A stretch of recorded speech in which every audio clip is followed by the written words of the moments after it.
Okay, good evening, everyone. Good evening.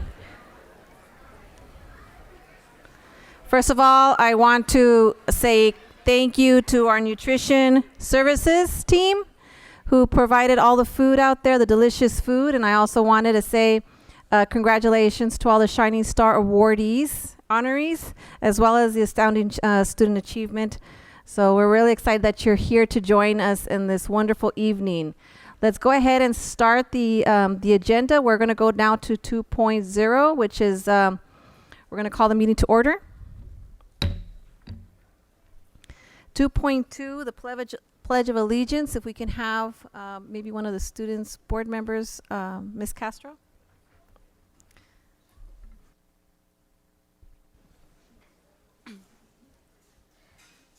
I pledge allegiance to the flag of the United States of America and to the republic for which it stands, one nation, under God, indivisible, with liberty and justice for all. Thank you, everyone. You may be seated. Let's go ahead and go to 2.3, adoption of the agenda. Okay, any discussion? Hearing none, let's go ahead and call for the vote. All those in favor say aye. Aye. All those opposed say nay. Motion carried. Let's go to 2.4, inspirational message by Miss Gwendolyn Rogers, Dowdy Rogers. Thank you. Miss Rogers. All right, thank you. Good evening, everyone. I wanted to take the time to, as many of you all know, that I'm a proud alum of San Bernardino High School, and from time to time I run into information and to share, the history of why it became Cardinal City. And this is a tribute to our students to remind them of the amazing things that they can do. So I'm so happy to see a lot of students that are here. And I also want to give recognition to Inland Empire Community News because it did come from their newspaper, and as well as the writer, I want to acknowledge Maria Santoyo. Why San Bernardino High School is known as Cardinal City. San Bernardino High School, also known as Cardinal City, is the only high school to be considered a city. The idea of Cardinal City was introduced in 1949, but was only official for Cardinal citizens. In 1956, San Bernardino Mayor Donald Malden, who was a Cardinal alum, as well as San Bernardino City Unified School District Superintendent, signed the Cardinal City Charter, making San Bernardino High School an official city in San Bernardino. In 1963, Michael Lepet, a student at San Bernardino High School who was serving as the unofficial mayor of Cardinal City, took the next step, presenting the idea to Governor Edmund Brown, who signed what is now known as Cardinal City Charter. 56 years after he graduated from San Bernardino High School, Lepet was enthusiastic to hear back from his alum and explain how the idea of the city charter came about. As a junior, I met an intellectual introvert. Although the term did not exist, his name was Richard Rodriguez. He was wildly curious and accurately aware of the political environment at the city, state, and federal level. He saw something in me that I didn't know about myself at the time, that I could have a future in politics. He was an avid reader and had some deep, familiar relationships with the Sun. Because of those contacts, he had access to the then Governor Edmund Brown. Richard led the charge through my leadership, but his vision to approach our principal, Keith Dolan, with the idea of getting a city charter. This idea passed our student council, and we appealed to our local assemblymen to create a bill to make that a reality. Over a period of time, several months, the bill passed and was signed by the governor. At some point after that, the governor came to town to hand deliver and bestow on us the charter. So I wanted to contribute that to our youth and let them know that you can do anything. There's nothing too impossible. And for us in the city of San Bernardino, there's amazing things that are happening all the time. And we just have to take the time to focus on those. And sometimes we have to reflect back on the good that has taken place and build upon that. And then lastly, on another lighter note, I want to let all of you know, and I think I've seen some people walking in with some pink boxes, that today is National Donut Day. Thank you.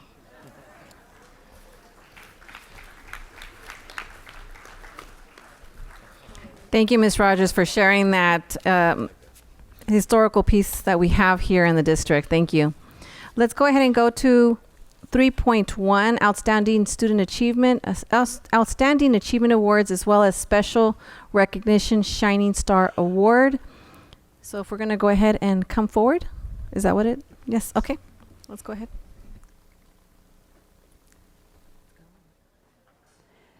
Good evening. The Board of Education is pleased to honor students, parents, grandparents, and staff from Hillside University Demonstration Elementary School, Riley College Prep Academy, Del Vallejo Leadership and STEAM Academy, and Arroyo Valley High School. The board recognizes outstanding students to build self-esteem and honor excellence in academics, athletics, fine arts, citizenship, and most improvement. The board will also recognize outstanding parents, volunteers, and employees. Assembly Member James Ramos of the 40th District has provided special certificates for the outstanding students, and the San Bernardino Symphony provides free concert tickets to all student and parent award winners and their families. As we call each student honoree, would you, your family, and your teacher please come forward to greet the board and to take a photo with our superintendent. Our district photographer will direct you to begin by shaking board member Danny Tillman's hand, as well as all of the other board members. And after your photo, you will head to the selfie wall and wait for the rest of the students from your school. We ask that our outstanding students remain standing next to the selfie wall for a special group photo with the students from your school. Our first honorees are from Hillside Elementary School. Would Principal Tommy Archuleta please join us?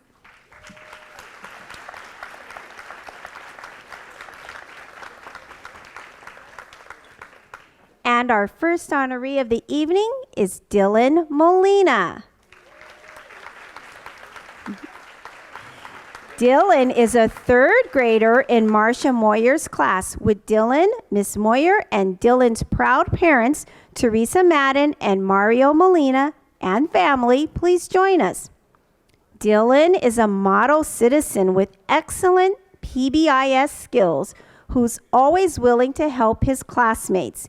He is inquisitive and loves to share his knowledge with others. Dylan says he would like to play in the NFL someday. He also says he would like to become a police officer just like his father. Let's give him a round of applause.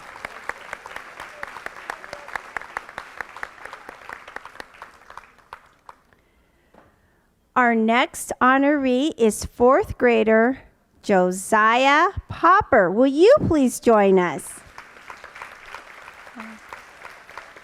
We also invite his proud mother, Mary Gomez, and his teacher, Kelly Ensley, to join us. Josiah has shown a renewed interest in learning, and his motivation to succeed shows in his improved behavior and academic achievement. Josiah says he wants to attend Cal State San Bernardino and eventually wants to manage a team of salesmen. Let's give Josiah another round of applause.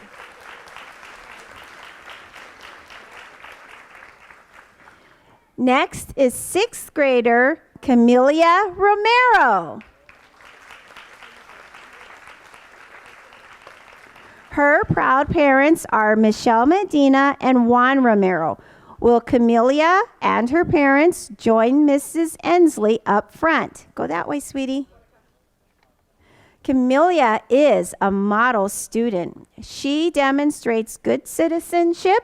She loves to learn, and she always tries her best.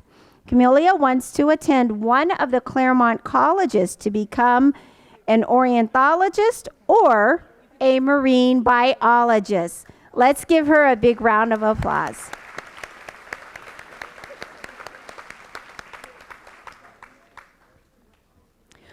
While our outstanding students pose for their group photo in front of the selfie wall, we'll welcome our next group of honorees. with Outstanding Parent Award winner Desiree Geiger and her family. Please join us.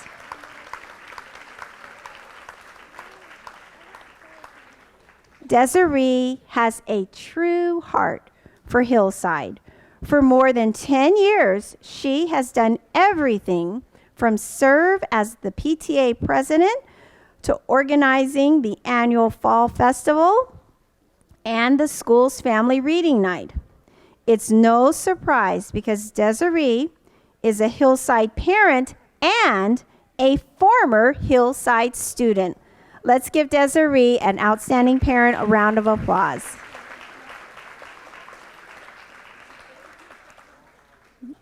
That's okay. Also from Hillside is bilingual secretary Yolanda Yoli Carrillo. Would you please come forward?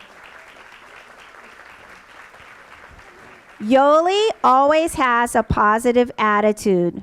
She is dedicated to helping parents and staff, and she takes pride in her work. She makes hope happen at Hillside every day. So it's no wonder she was chosen to mentor new secretaries. Let's give Yoli another big round of applause.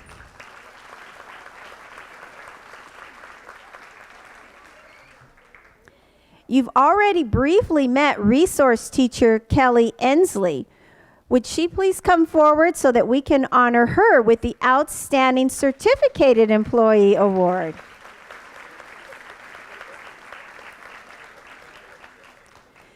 Kelly is being honored for always going above and beyond to help any child in need.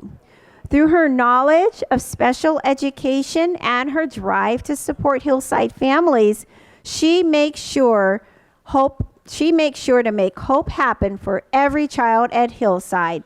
Let's give everyone from Hillside another round of applause.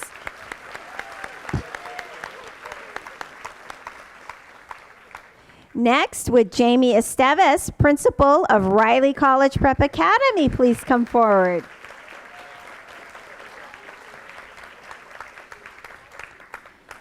And the first student to be honored from Riley College Prep Academy is 5th grader Orlando Gomez.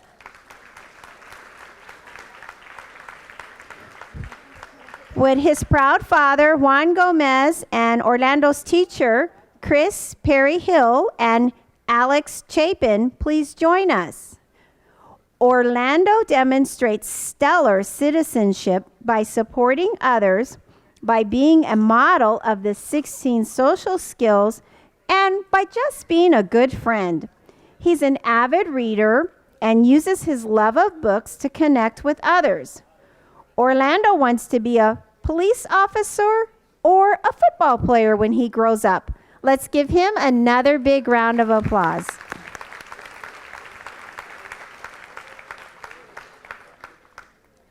Our next honoree is Natalia Guadarrama. Would you please come forward?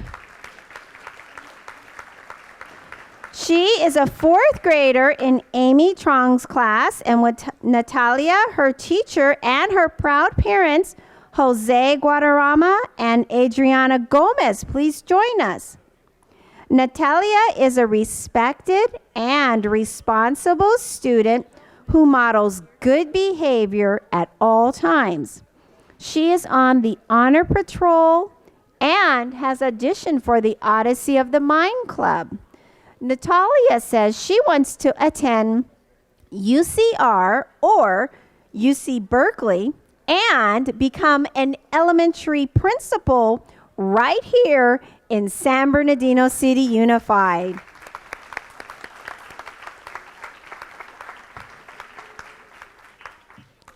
Would 5th grader Myala Pointer please join us?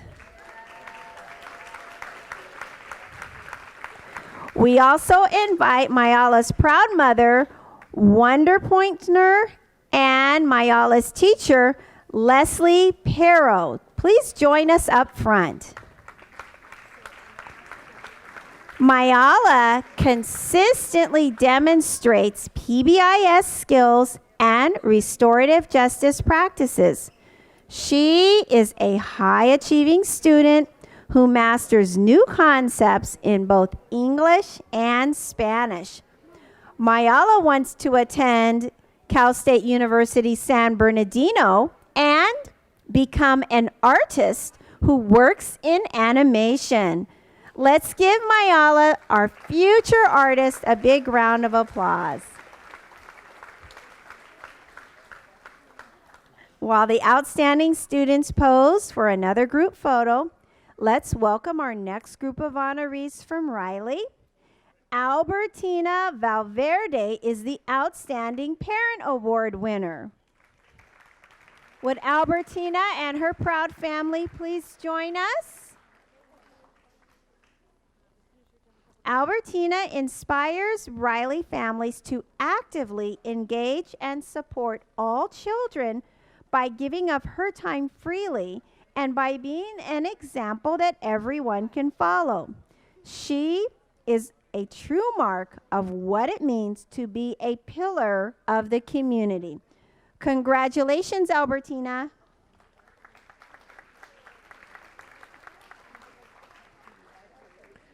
Would outstanding grandparent Florencio Salazar and his family please join us? Florencio is very involved with his grandchildren. He attends school meetings and volunteers his time so he knows what is happening at his grandson's schools and in their lives. Thank you, Florencio, for being an outstanding grandparent.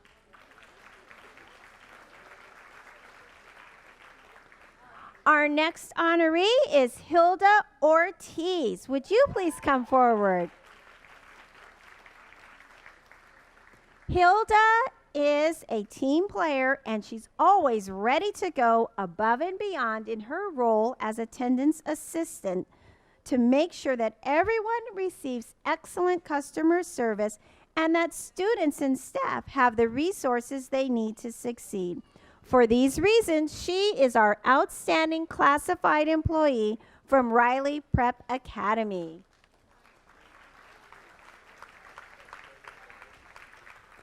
And the final honoree from Riley is teacher Jessica Robles. Please come forward.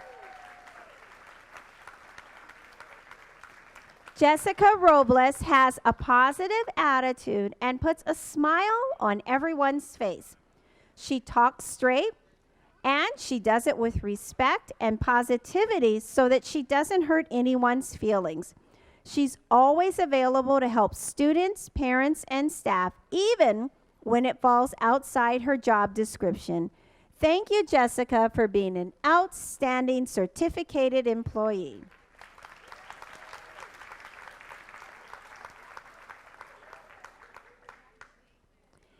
Next up is Del Vallejo Leadership and STEAM Academy with Principal Tony Wood and the Del Vallejo's leadership team. Please join us.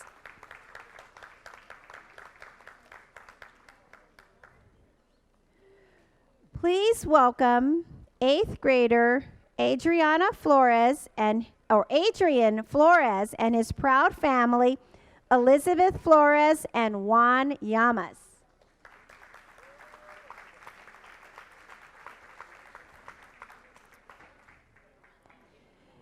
Adrian's teacher is Deborah Lee. Will you please join us as well?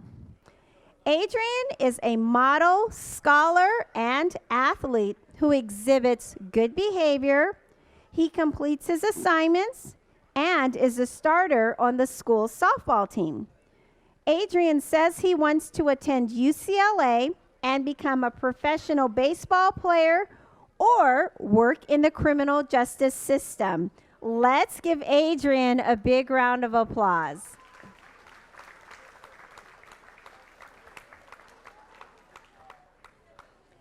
Next is 7th grader Rachel Gonzalez. Would she and her proud mother, Linda Gonzalez, join us? Rachel is an example of a student who understands both the importance of the arts and academics. She plays the baritone in the advanced band, but her focus is always on maintaining her 4.0 GPA. Rachel says she is excited about becoming a Pacific Pirate so that she can earn top grades and attend a 4-year university so that she can become a veterinarian.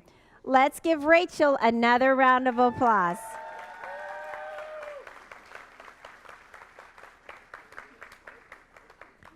Next is 6th grader Layla Johnson. Would she and her proud parents, Cecil and Solange Lopez Johnson, please join us? Layla stays on task and is always focused on her studies, which is evident because she has earned a 3.66 GPA. That's worth a round of applause. She is also helpful and kind, which is why teachers can always count on her to represent the 6th grade team. Layla says she wants to attend Spelman College and eventually become a professional photographer. Let's give her a big round of applause.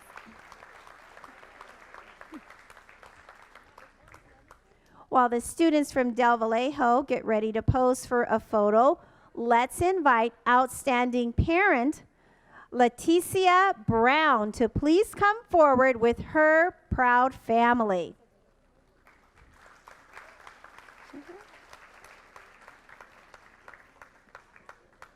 Leticia is extremely active and supportive of Del Vallejo's vision.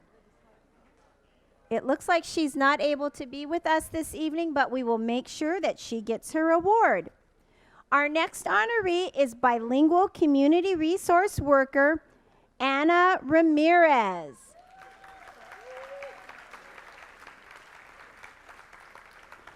Anna works hard every day so all students have their basic needs met and feel a sense of belonging and safety.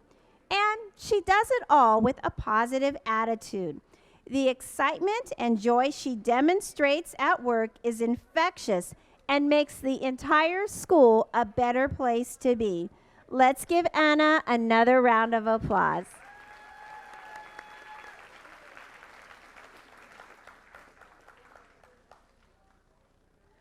Our next honoree is Shanna Lyon. Will her and her family please join us?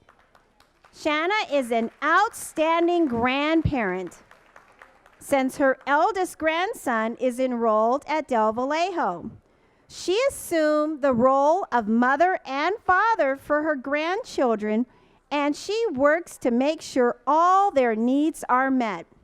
And she still finds the time to provide unconditional support to the Del Vallejo family. Let's give this outstanding grandparent another round of applause.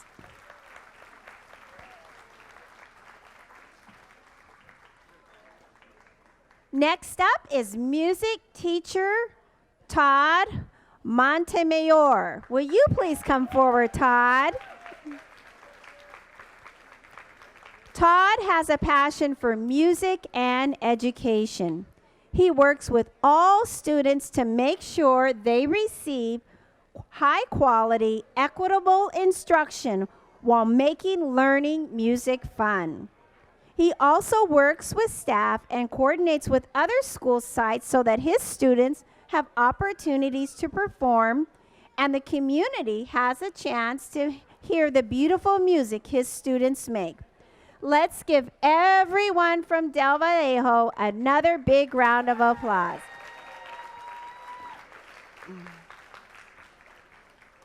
And finally, we have Arroyo Valley High School. Would Principal Bernardo Valenzuela please come forward? We also will like to invite Head Counselor Gwen Pittman, who nominated all of the students who are being honored today. Let's welcome 12th grader Miguel Antonio and his proud parents. Miguel is a scholar and an athlete. He is taking rigorous IB classes, and he is the president of the Arroyo Valley High School Running Club. And as senior class president, he helped create a positive, inclusive school culture. Miguel plans to attend Cal State San Bernardino and major in finance or marketing. Let's give him another round of applause.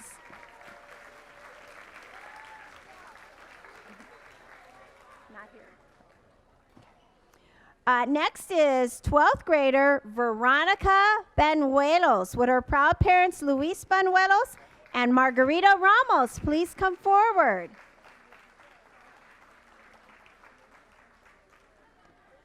Veronica is extremely intelligent and motivated. She's also an IB scholar with a 4.9 GPA. Is she with us? Veronica? Yeah. It looks like Veronica's not able to be with us, but Principal Valenzuela will make sure that she gets her award. And our final honoree from Arroyo is 10th grader Marissa Collins. Is Marissa here? Yay. Would Marissa and her proud parents, Hosea and Marlene Collins, join us? Marissa is smart and hardworking. She's willing to do whatever it takes to further her education. She has taken the initiative to travel to Vietnam over the summer to see how medicine is practiced in other countries. Marissa says she wants to major in medicine and attend an Ivy League college. Let's give Marissa another round of applause.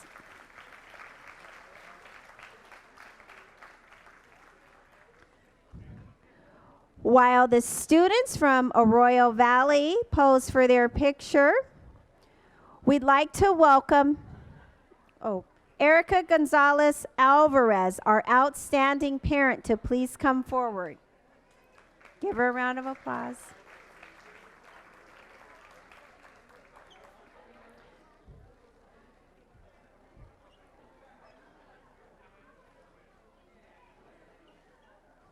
Is Erica Gonzalez Alvarez here? We will make sure she gets her award. From Arroyo Valley, our outstanding grandparent is Pauline Dett. Pauline and your family, will you please come forward? Pauline has taken a real interest in her grandchildren's education. Will Pauline and her family please come forward? She is instilling in them pride as well as a desire to always be the best they can be. She also supports the African American Parent Advisory Council. Pauline, we thank you for being an outstanding grandparent. Let's give her another round of applause.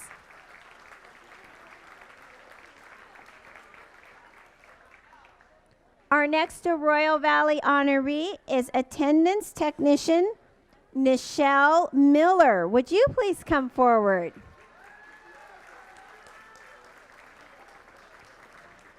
Nichelle is always the first to arrive at Arroyo Valley, and she manages to be the last one to leave. She's always pleasant and professional, and she demonstrates excellence by maintaining impeccable records and by focusing on serving others. Let's give Nichelle Miller another round of applause.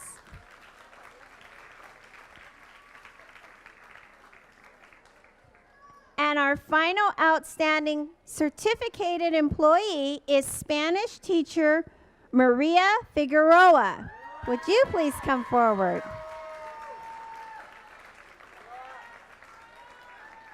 Maria maintains a professional and positive attitude when interacting with both students and staff. She treats everyone with respect and is focused on success for all through empowering and motivating others. Thank you, Maria, for your dedication.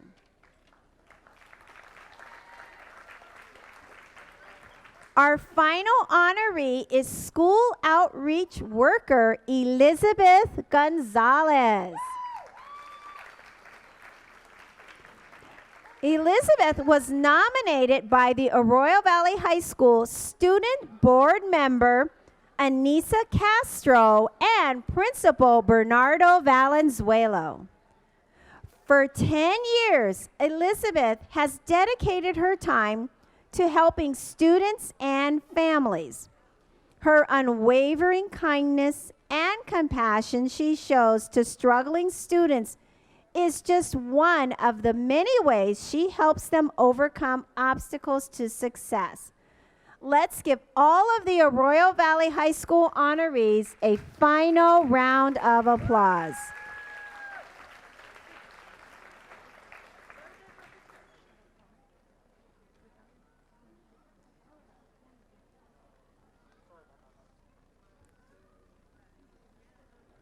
Ladies and gentlemen, we have more awards.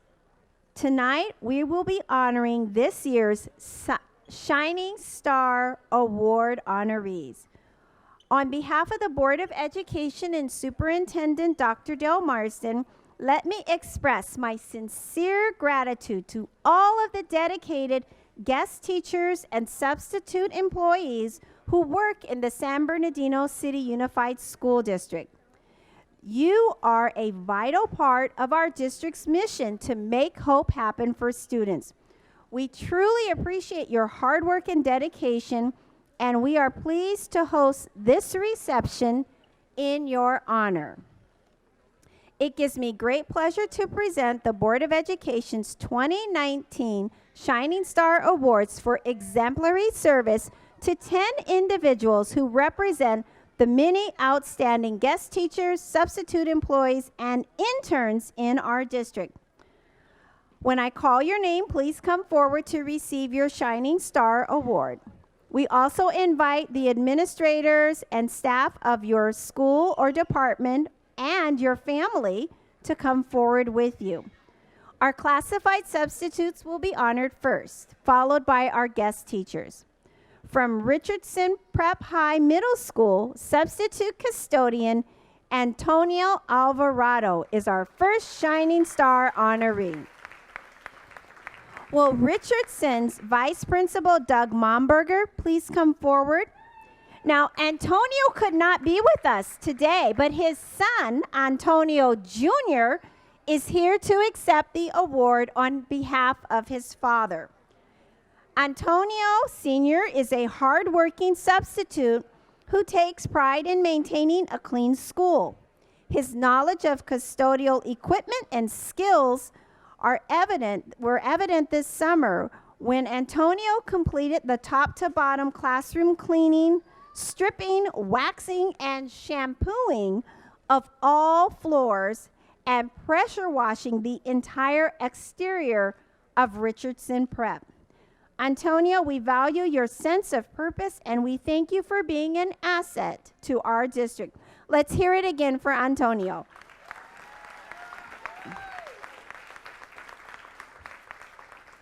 Our next honoree is Hunt Elementary intern Sierra Castile. We invite Principal Chris Calling to join us along with Sierra's family and any other staff members from Hunt. Sierra has positive passion and she takes initiative with every project assigned to her. She has been instrumental in troubleshooting technology issues and organizing classroom curriculum. No task is too daunting for her. When Hunt did not have a resource teacher, Sierra stepped in and volunteered her time to ensure that all teachers had curriculum and supplies to start the school year. She recently completed her bachelor's degree and is now earning a master's degree to be a school psychologist. Let's give her another round of applause. Our third Shining Star winner is substitute clerk Isabel Dominguez. Isabel works in the Communications Community Relations Department. Would her supervisor, Communications Officer Maria Garcia, please come forward along with Isabel's family? Isabel is assigned to the busy district switchboard at the Professional Development Center, where her guiding principle is focus on results together. Regardless of where she is assigned, Isabel is service-oriented and dedicated to the district. Isabel learns protocols and processes quickly, and her work is always on time and error-free. Thank you, Isabel, for your exemplary service. Let's give her another round of applause.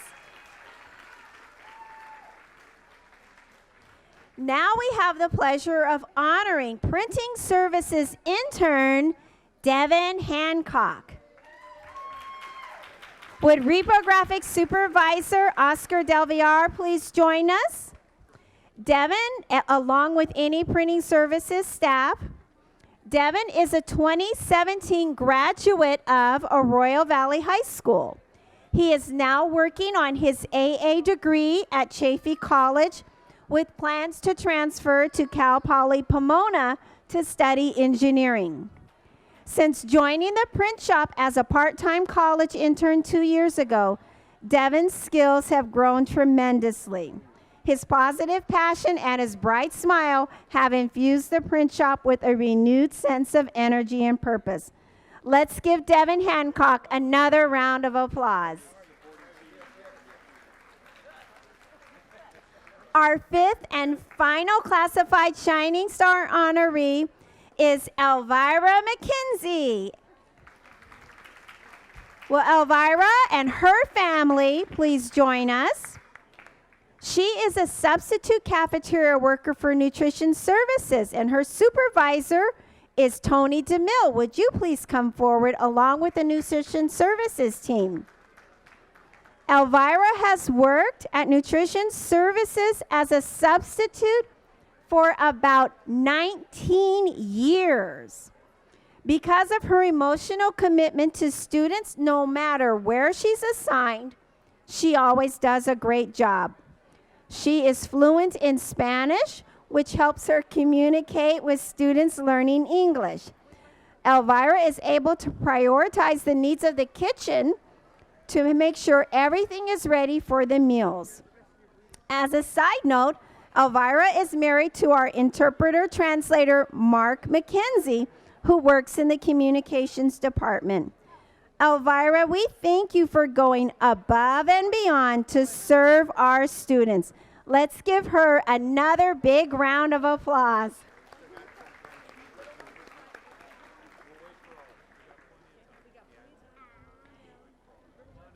Now we will present Shining Star Awards to 5 dedicated guest teachers who truly display emotional commitment and a sense of purpose in serving our students.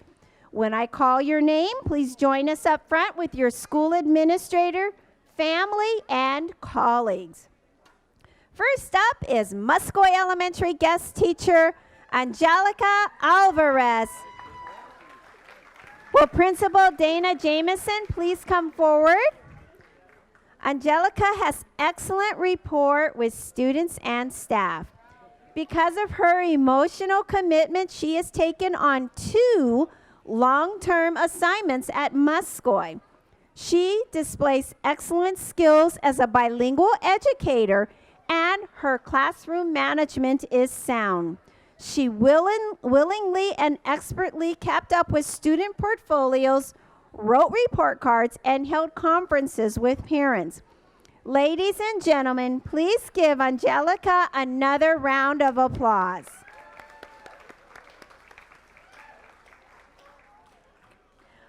Our next Shining Star Award recipient is Wong Elementary guest teacher, Adam Bogreen. Would you please come forward, Adam? He is being joined by Principal Dorothy Sauls, family members, and anyone from the Bing Wong family. Adam is a true professional who makes hope happen daily through his caring and loving personality. He seeks out students and employees to greet and engage in authentic conversation, always giving words of encouragement. And if Adam happens to have a sticker, you're sure to get one as well. From working with scholars in the moderate to severe SDC classes to coaching sports teams and moving furniture to organize parent engagement opportunities, Adam can be counted on to give 100%. Let's thank Adam for his outstanding service. Is he the one who did the dad bomb? What was it called? Man bomb. Million Fathers March. Yes. Adam also coordinated an outstanding Million Fathers March at Bing Wong. So let's give him another round of applause.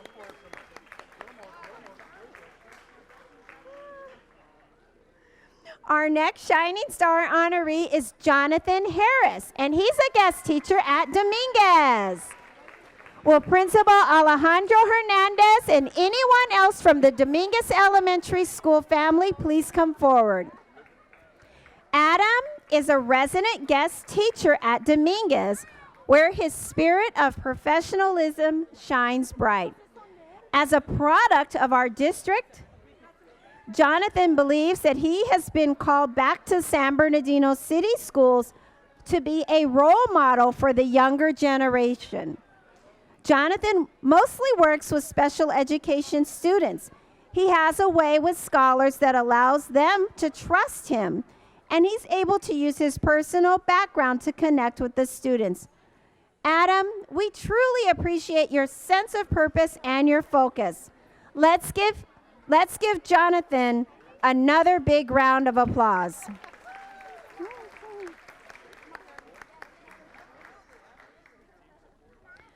Our fourth Shining Star honoree is Adriana Irigoyen. Did she come? Adriana is a guest teacher at Urbita Elementary, where Sarah McCain is the principal. Will you and the Urbita family please join us? When it comes to teaching students, Adriana's sense of purpose truly shines. As a guest teacher, she wears many hats, including long-term guest teacher, rover, guest teacher, testing administrator, science teacher, and leader of the Learning Academy. And she excels at everything she does. Every action at work is intentional and is done with the best interest of all students. Let's give Adriana another big round of applause.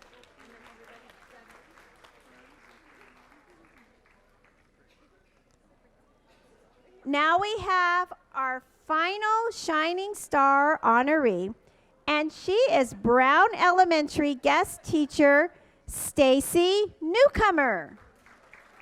Will Brown's principal, Maria Martinez, and anyone here from Brown Elementary please join us? Stacy is a team player and a role model to her colleagues. She always arrives to her assignment well before her start time. Additionally, Stacy performs functions outside of her role, pitching in to answer phones and greet families even when the office is short-staffed. Stacy has also made an extra effort to provide incentives for students for the weekly raffle, and she buys the prizes herself. Stacy, thank you for your dedication to our students. We salute your work as a shining star. Now, ladies and gentlemen, let's show our appreciation for all of tonight's honorees with one final round of applause. This concludes our awards presentation. Okay, so welcome back. Thank you so much. And congratulations again to all the awardees. We will move to 3.3, the Arrowhead Grove update. And the board welcomes Mr. Steve Pontel. Thank you, Mr. Pontel. You please approach the podium, and good evening. Welcome. Thank you, Dr. Marsden, Madam President, members of the board. Dr. Marsden, I think I'd rather have the announcer that was announcing all the winners announce me, a little more enthusiasm behind it. I don't know. So thank you for allowing me to have a few minutes. I won't take more than 45 minutes to an hour to give you an update on what's going on at Arrowhead Grove. And specifically with regard to what's going to be happening next. I do have a very quick PowerPoint presentation. Some of this, some of you have seen before. But just so you know, to put it in context, we started this project in 2011. So we've been working on it diligently for a while. The first phase is Valencia Vista. How many of you had the opportunity to tour Valencia Vista? Just to check, a few of you. I would encourage all of you to tour it. This was the first off-site phase of 75 affordable units on the corner of Valencia and 9th Street. And so it's the fascinating project in a number of ways. And it was really us planting a flag in the neighborhood and planting a flag in the community, showing the quality of development that is coming. Because as you may recall or be aware, there was a lot of skepticism about what would actually be developed as we began to rehabilitate or completely redevelop the 1943 public housing project known as Waterman Gardens. So we renamed it Arrowhead Grove. Valencia Vista was an off-site first phase in order to allow for the relocation of residents as we then began to work on-site. Olive Meadow was the first on-site phase, right on the corner of Olive and La Junta. 61 units that has also been operating since 2017. Another opportunity for you to see what we're doing in the neighborhood. And we have just started over the last month, essentially breaking ground, moving dirt on the next phase, which will be the largest phase so far, 184 units, which includes 36 units of market rate. One part of our commitment to the city is we'd be introducing market rate units into the project. It's been fascinating as we've started the project from the very beginning. We've had hundreds of inquiries from people that want to rent the properties. If they were market rate, then those opportunities would present themselves. And so we're now going to be introducing this and testing the market in this neighborhood.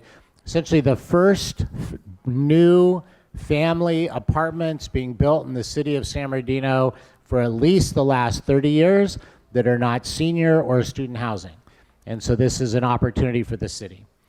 What does market rate mean? Market rate means no subsidy. And so the rents are what the market is, as opposed to the rest of the units have various levels of subsidy for targeted population. And then what is the amount of population of those that live within the apartments that you're planning to have? Out of the next phase of 184 units, we'll have 36 which are non-subsidized. But will that be considered also affordable housing? No. No, so that's not affordable housing. Pardon me? Is that affordable housing or no? Out of the 184 units, 36 would not be considered affordable housing or subsidized. The other 150 or 148 units will have various degrees of subsidy. Does that make sense? Yes. Did I answer? And just to clarify, the term affordable housing is very broad, and it encompasses an entire spectrum of qualified residents based on income and also based on other classifications. And so within this property, this is a working family property where the vast majority of the residents will be working. And so if you look at the units, will go all the way up to 60% of median income.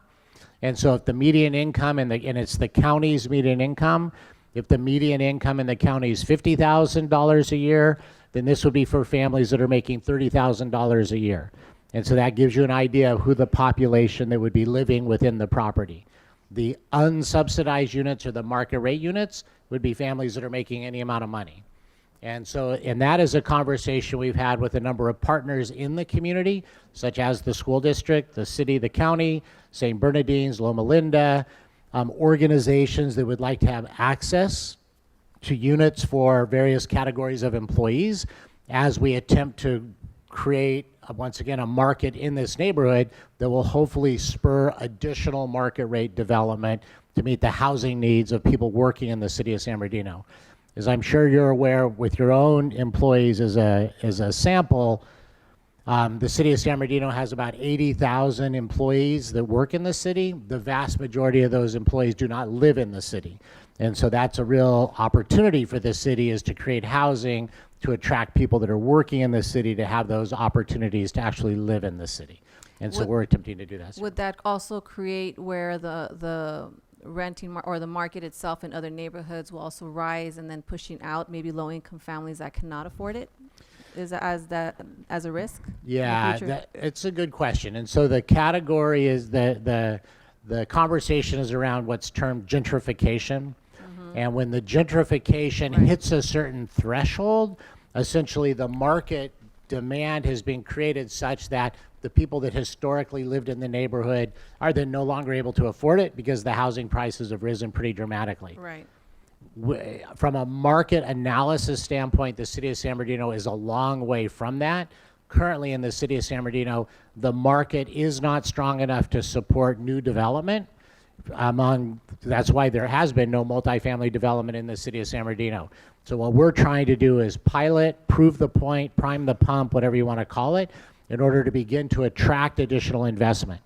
So the city of San Bernardino would have decades and decades to go before it hit that gentrification point that would drive out from an affordability standpoint.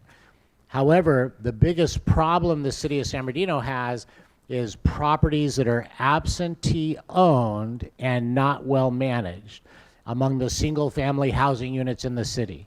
And so what happens is there's a tipping point in a neighborhood of homeowners versus renters in a neighborhood that has an effect on a neighborhood.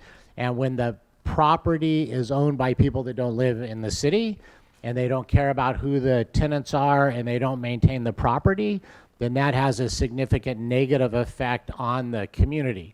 So a big part of our goal with this entire project has been to create affordable housing so people are not forced to live in conditions where the housing is not being taken care of, and so provide housing alternatives. At the same time, the city would be increasing the code enforcement requirements on those housing units that are not being adequately maintained and those properties where residents are not being adequately managed. The perception is often that the problem house in a neighborhood would be a quote-unquote Section 8 house. The reality is Section 8 homes are inspected twice a year. The residents have to abide by a very tight code of content. And so it is almost never the case that a problem house in a neighborhood is a subsidized house in some way. It's almost always the case where it's an absentee owner that really doesn't care what's going on the property. And so that's a whole category that needs to be taken care of and would be absorbed by the market before you would even start getting to the point where gentrification would begin to occur. So that's kind of a long answer. Gentrification is an issue in certain communities and certain neighborhoods. In the city of San Bernardino, the other side of the equation is currently the problem, where there's not the market demand to support the development of new housing, rental housing. And so that's the challenge that is kind of the first step in the process for the city of San Bernardino. Okay. Did I answer your question? Yes, you did. It was a little bit long, sorry. That's okay. That was good. Just to give an idea, some of the off-site improvements that will be accomplished through this next phase. Realigning Crestview and Baseline. I don't know if you know, there's a signal and a street alignment issue that'll be cleaned up. Adding a new traffic signal on Waterman and Olive in order to make the students and the pedestrians that have to cross Waterman to get to the schools and get to the retail to have a much safer experience. Safe routes to school along Olive. I don't know how many of you have been along Olive, but it's a mini drag strip and not the safest environment. And along those lines, there will be what's called traffic calming measures implemented on Olive as a result of this next phase, which can essentially be, you call them obstacles, visual obstacles as much as anything, where you narrow the street, you create slight terrain changes so that people slow down naturally as a result of that. And so a big part of what we're able to do, and if you've had the opportunity to see Valencia Vista and see the improvement on just that one vacant lot, the sidewalks that were added, where the kids in that neighborhood now have a much safer route to school as a result of the Valencia Vista phase, you'll see even more of that as a result of the Olive or Crestview phase that's coming forward. Just real quickly, who lives here? We will have 329 residents, 20 youth, 144 youth ages 4 to 18. According to our survey right now, we're still clarifying addresses and data, et cetera. 89 of the youth on the property attend San Bernardino City Schools. I don't know where the other 50 kids are going, but 5 of them are outside the district. But a lot of the kids in this, obviously the vast majority of the kids on our property are attending your schools. We've been working very closely with your team on the safe routes to school, the data sharing. You know, one of the things that we're following up on as a result of some feedback that we got is making sure that our communities, our residents, our families understand the Chromebook initiative of the school district. I think our survey, Chris, was we have about 5 of our students currently using the Chromebook, so we're pushing hard to get that to 100% support. We've been supporting Uplift San Bernardino and coordinating the offsite improvements with the school district. You know, a broad comment is our goal in doing this project is not just rebuilding housing, but really transforming the neighborhood. So we have been heavily involved in pursuing a variety of grants and a variety of initiatives, working with businesses in the community on facade improvements, working to deal with problem properties in the neighborhoods, working with the city and a whole variety of initiatives. And one of the big things that National Core also does is a lot of service initiatives for our residents. One of the primary ones are after school initiatives. We're working very closely with the schools to make sure that the programming we're offering on our properties for after school programs is coordinated with what the school district it matriculates in with what the school district is offering, so that any students living on our properties will have all of the opportunities any other any other student in the school district would have. Right now, we're looking at a number of additional opportunities and conversations with the school district, because one of the things that we believe is we will do everything we can to transform the neighborhood. The city has also invested significant resources in transforming the neighborhood. The school district has been an active partner. There's a lot of work and a lot of studies that show the critical role public schools play in neighborhood transformation. And so that's a conversation we've had with the school district the entire time we've been working on this project, is how do we make sure what we're doing and what the school district is doing is working in common. We have been talking about joint use agreements, whether it's community facilities that we're building on our properties, school district facilities. How do we make sure that we're leveraging the resources we have to the degree we can? We've had some conversations about would it be beneficial to have a K-12 neighborhood serving school in this neighborhood in conjunction with the work that we're doing, and be able to evaluate that. We've also had some conversations about some of the current school district activities on the site. There's currently a maintenance yard and a material storage facility right on Olive Street. As we clean up Olive Street, could there be an opportunity for the school district to think about what other facilities and amenities and what other kind of an environment could be created? Once again, we'd welcome a tour where we could start on one property and walk to the next property, because between us and the school district, we're the primary activity occurring on Olive Street, and so it's a tremendous opportunity to have an impact there. What I wanted to close with is the San Bernardino City Schools is something that we're very proud of. All of you should be incredibly proud. The work that you're doing and just the program that you just went through with the awards you've given just demonstrates what a critical part you are in the success of this city and in the success of the neighborhoods you're in.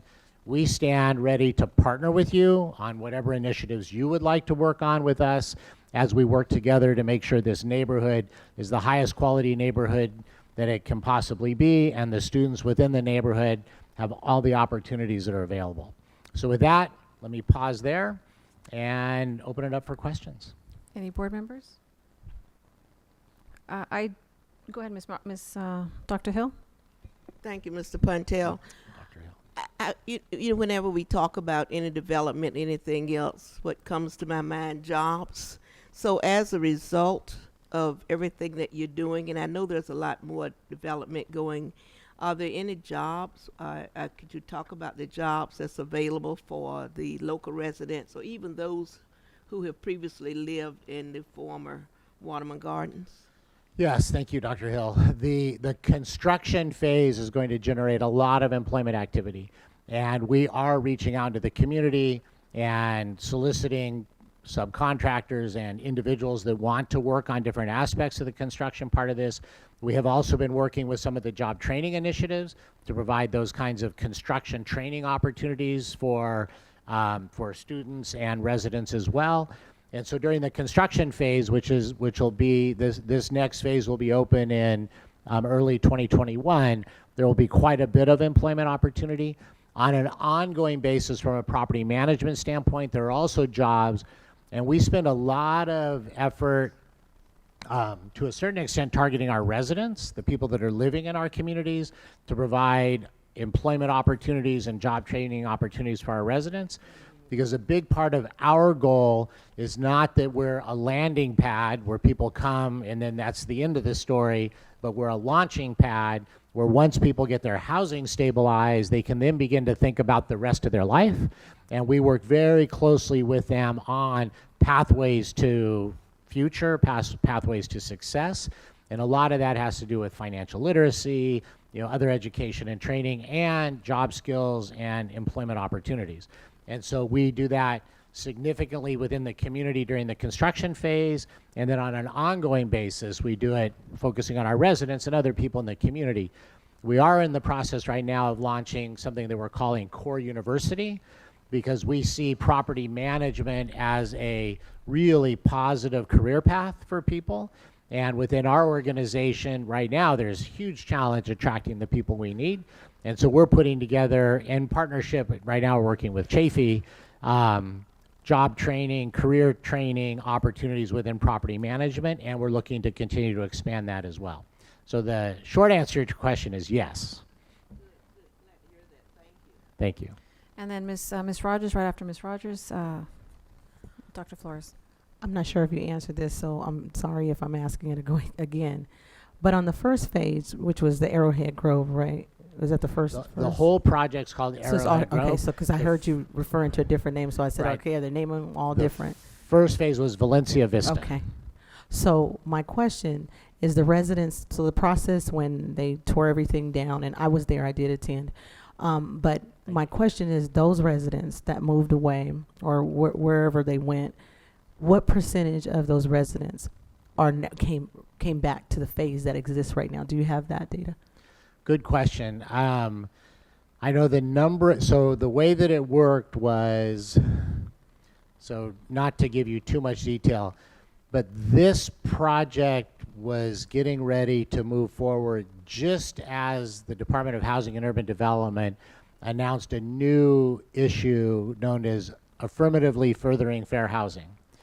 And this neighborhood was not determined to be what they called an opportunity neighborhood. And so we came this close to having all of the funding and the entire project killed because of that.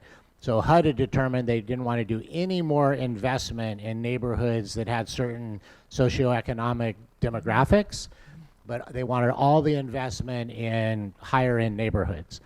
So we got Senator Feinstein involved, and we're able to get HUD to allow the project to move forward because we already had tax credit awarded. The funding was all in place. We were literally within a month of breaking ground.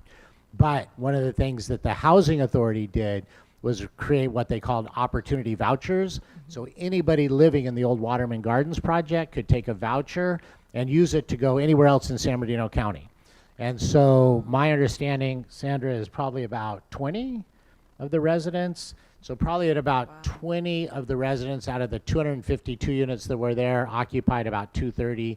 So 10% took advantage of those opportunity vouchers to move away. So what exactly did the opportunity voucher provide? It provided them a housing voucher to find another housing Was this a somewhere else in the guaranteed county voucher that guaranteed wherever they chose they were, if there was a unit available. if there is, And so they could move into another housing authority project, or they could take the voucher and move into a market rate property that was willing to accept the voucher. And the reason why I raised the question, there's another similar project that was worked on about 2 to 3 years ago, maybe 4. And similar thing took place. The unfortunate thing was the displacement of the residents and where they were going. And in all honesty, a lot of those residents, either something had occurred in their life that was changed, whether it was their credit, whether it was just things that had happened in life. And so in that displacement, especially when we're also looking at the homeless population growing and what happens when there's no guarantee, which would be my concern, when there's really no guarantee to go wherever, because what I'm hearing is that they got a voucher, but we really didn't track. We don't know where they are. We don't know what happened. And because they were in that environment, obviously over a period of time, Waterman Gardens has been there forever, and unfortunately got to the place where it was. And those residents, I'm sure, wanted the pride like everyone else. And so in my thinking, when I first heard about it, would be great. We're changing the environment for students, for families, if they have the opportunity primarily to come back now in a different environment where it's not the same as what it was over the years. So that becomes a concern, because I know another project that it was the same thing. They had the option or the opportunity to come back, but then in the application process, it was, we got to run your credit, we have to look at your background, all of these things that prior they had been living there under those conditions and as that person, but they weren't guaranteed to come back. Yeah, 100% of the residents at the old Waterman Gardens were guaranteed the opportunity to come back without any need to apply. So there was no new application process. There were some that same thing, they got guaranteed a voucher. They didn't have to come back if they wanted to go to some other area in the county. And that was a negotiated deal with HUD. The housing authority knows where they all the people that accepted the voucher, they know where they all went. We didn't administer the vouchers, the housing authority did, but all the people that had the opportunity to come back Did the came rent back. increase? Was there No- an, no there was rent no increases. Increase? It No. was the same. Yes. Yeah. So they chose not to come back to the new apartments and go somewhere else, which doesn't make any sense. No, but he said all 100% were offered that guarantee. Yeah, about 80% chose to come back, 20% chose to try and find a place in Rancho or wherever they wanted to Okay. go. Okay. And Dr. Flores, you had a question? Yes, thank you. I'd like clarification on the additional opportunities in terms of specifics related to joint use agreement, K-12 campus, and relocation of maintenance yard. Sure. So we've had a number of conversations. So the Arrowhead Grove property had 38 acres, has 38 acres. And in our process of programming and developing the property, we've wanted to make sure that any community facilities we develop are in line with facilities that could be used by other agencies and other activities as well. So for example, the maintenance building on the corner of Baseline and La Junta is now going to be a workforce training facility that the Housing Authority has set up. There's also a Head Start preschool that's part of the property going forward, and a couple large community centers. We had land on the southern edge of the property that we could make available if the school district wanted to do something in partnership with us. And then we've also had conversations with the school district about property on the school district side of Olive. Are there community facilities that we could develop jointly that would be available to the community as a whole? So nothing specific has happened from a joint use standpoint, but we're open to those opportunities. We've had very positive conversations with the school district, and we're continuing to have those conversations about what makes sense. Have those conversations been with our facilities people? I would have to, we spent a lot of time with Mr. Poikert before he left. I'm not certain about the current facilities people, but we spent a lot of time with Ginger and Poikert. Harold and Dale, and so talking about what these opportunities and the different designs and the different plans as we've gone forward. We're just, the housing authority is, we're just now starting to work on the next phases of the property as well, which will continue to include additional community elements. So it'd be possible facilities, joint facility construction. Correct. Okay. There And are what those- about the K-12 campus? So there have been studies, and we shared a little bit of information, I think, in a handout that just talk about the positive effect a neighborhood school can have on transforming a neighborhood. And so we have had that conversation with the school district. We actually paid an architect early on in the process to come up with conceptual designs, what that would look like. And the thought being, anything that we can do that makes, we're not educators, so we defer to you on the education side, but anything that could be done that would have a positive impact on transforming that neighborhood, we're interested in and interested in being a partner in to see what does that look like, how does that work. And so we're, so for example, on Valencia Vista, because of the music program at the Roberts Elementary School, we added musical instruments into the landscaping, into the public spaces on the property in order to be able to reinforce music with the students that are living in the property and going to the school and just having that kind of exposure. And so if a K-12 school is deemed by you to be both positive from an education experience standpoint for the kids in that neighborhood, of which we're when by the time we're totally built out, it'll be a sizable chunk of them, and it has a positive impact on the neighborhood as a whole, then that's a conversation we're interested in continuing to pursue with the school district. And then on the maintenance yard, it just goes back to what would be the best uses as that neighborhood cleans up. And with the amount of money we're investing in this next phase, there's about $80 million we're investing in the next phase, specifically cleaning up Olive. Might there be other places the school district would want to have a material storage facility and a maintenance yard as opposed to right across the street from our property on Olive? And so those are some of the conversations we think are important. Okay. I do have a question. So you mentioned that you would be looking at hiring locally. Do you currently have a community benefits agreement plan that's approved? And if not, are you looking into doing that since just to provide a guarantee that you would be hiring local people from the city that live in the area, as well as providing full-time positions? Because I know typically a lot of these organizations or companies will hire temporary individuals, not necessarily having them as full-time. So I'm just curious, do you have currently a community benefits agreement? Well, I'm not certain what the legal document is, but it's Section 3 in the federal code that we follow on the construction side of the project, and that has certain local hire requirements, and those requirements we have, and it does include marketing and outreach and posting of notices and the identification of both businesses that can be subcontractors as well as individuals that want to apply for jobs. So we're the general contractor. We hire all the subcontractors that do the work, and then we require our subcontractors to follow the Section 3 plan. I don't know if it's called a community benefits plan or not. I can get you a copy of that. Yeah, that would be great because typically the community benefits is just guaranteeing at a certain amount of level here locally. I'm not sure if you said Section 3 or Section 7? 3. Section 3. I mean, if you're able to provide that language so we're able to see, because at the end of the day, we want to make sure our residents are the ones that are being hired and working on these projects. Right, and then as far as the permanent employment piece, I'm not certain that we have that as a requirement. I mean, I think the intent is Full-time. I was looking at full-time. yeah, full-time. Yeah, they're full-time during the construction phase. Right. Correct. Yes, that's Okay. a part of the plan. Okay. Any other questions? Okay.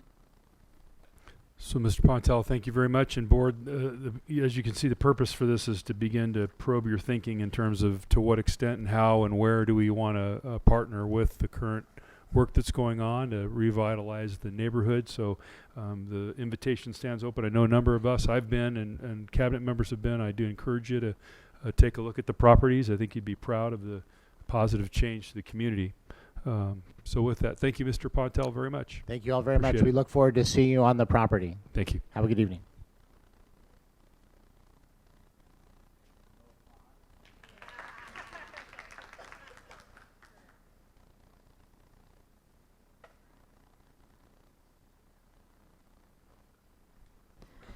Okay, we were just thinking regarding the public comments as we're moving forward. So let's go ahead and resolution 3.4, resolution in recognition of Substitute Educators Day. If we can have Ms. I wrote it down here. Ms. Duhart, if you can please read that one.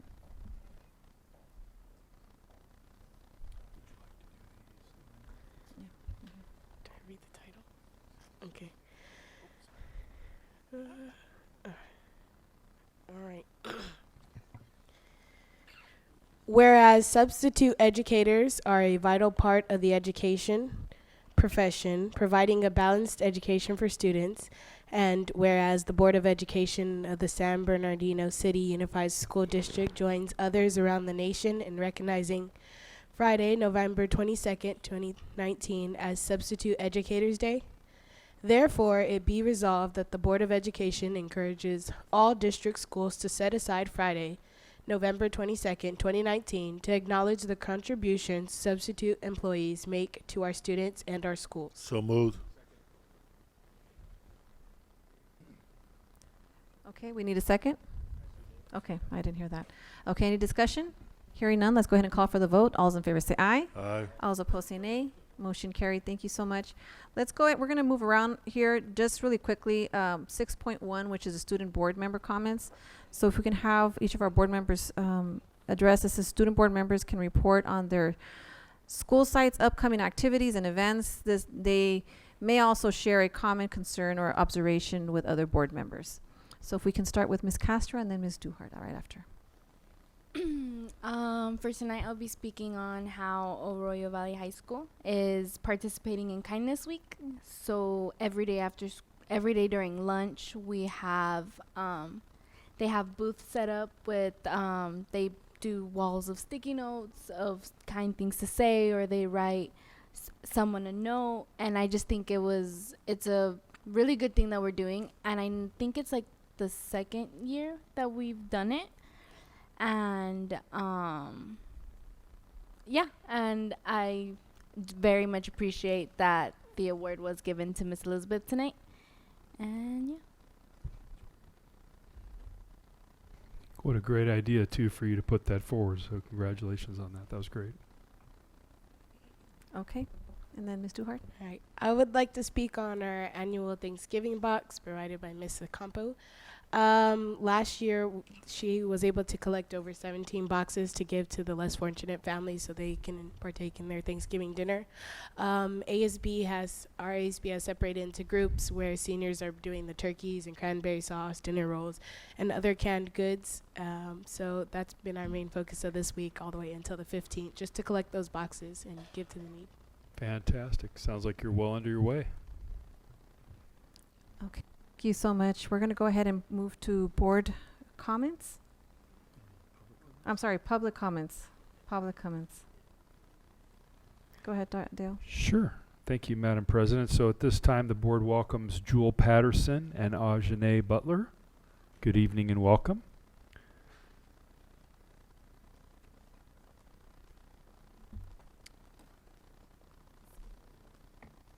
And this is the REAL program, R-E-A-L program at San Andreas High School. Good evening, ladies, and welcome. Good evening, board. My name is Jewel Patterson. I'm the youth organizer for COPE, which is Congregations Organized for Prophetic Engagement. And we're just here tonight to thank you all for allowing the REAL program to continue at San Andreas High School. For those of you who don't know, in short, the REAL program discusses race, education, artivism, and leadership. It's an intervention program that addresses student disengagement, chronic absenteeism, and low academic performance among Black students at San Andreas High School. Through the REAL program, we've been able to take students on their first airplane rides, provide employment opportunities through COPE, and even show their work in our recent art exhibit at our office, which you all are invited to come see. And I'd like to introduce a former student of REAL and a graduate of San Andreas High School, and a new COPE employee, Ajane Butler. Good evening. I'm Ajane Butler, and I've been in the REAL program since my junior year of high school. And since I've been in the REAL program, I've gotten a very a good sense of support within my community. I've learned the importance of using my voice for things I believe in, and I also was able to get an employment opportunity after I graduated. I just want to say thank you for letting the REAL program continue at San Andreas High School. We look forward to updating you again on everything we've done since getting the innovation grant. Thank you. Thank you. All right, great, thank you. Board welcomes Naila Moore and Landre Moore. Good evening and welcome.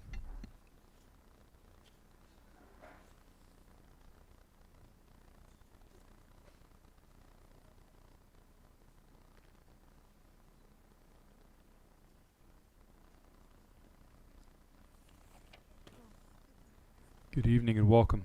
Hi. Hi. Oh, we've been having difficulties at our school. Okay. Like this. What school do you attend, young man? Serrano Middle School. Serrano? Okay, thank you. Go ahead, please, with your comments. We've been getting not targeted, but targeted at school by the principals, teachers. Oh.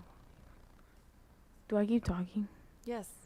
Oh, like one incident I had, it was a fight, and I was like walking on the side, and they accused me of like partaking in it, and I got charged with battery, and it came out that I wasn't even, like, the truth came out and stuff, and the charge got off, but like I was basically getting targeted for something I didn't do. Okay.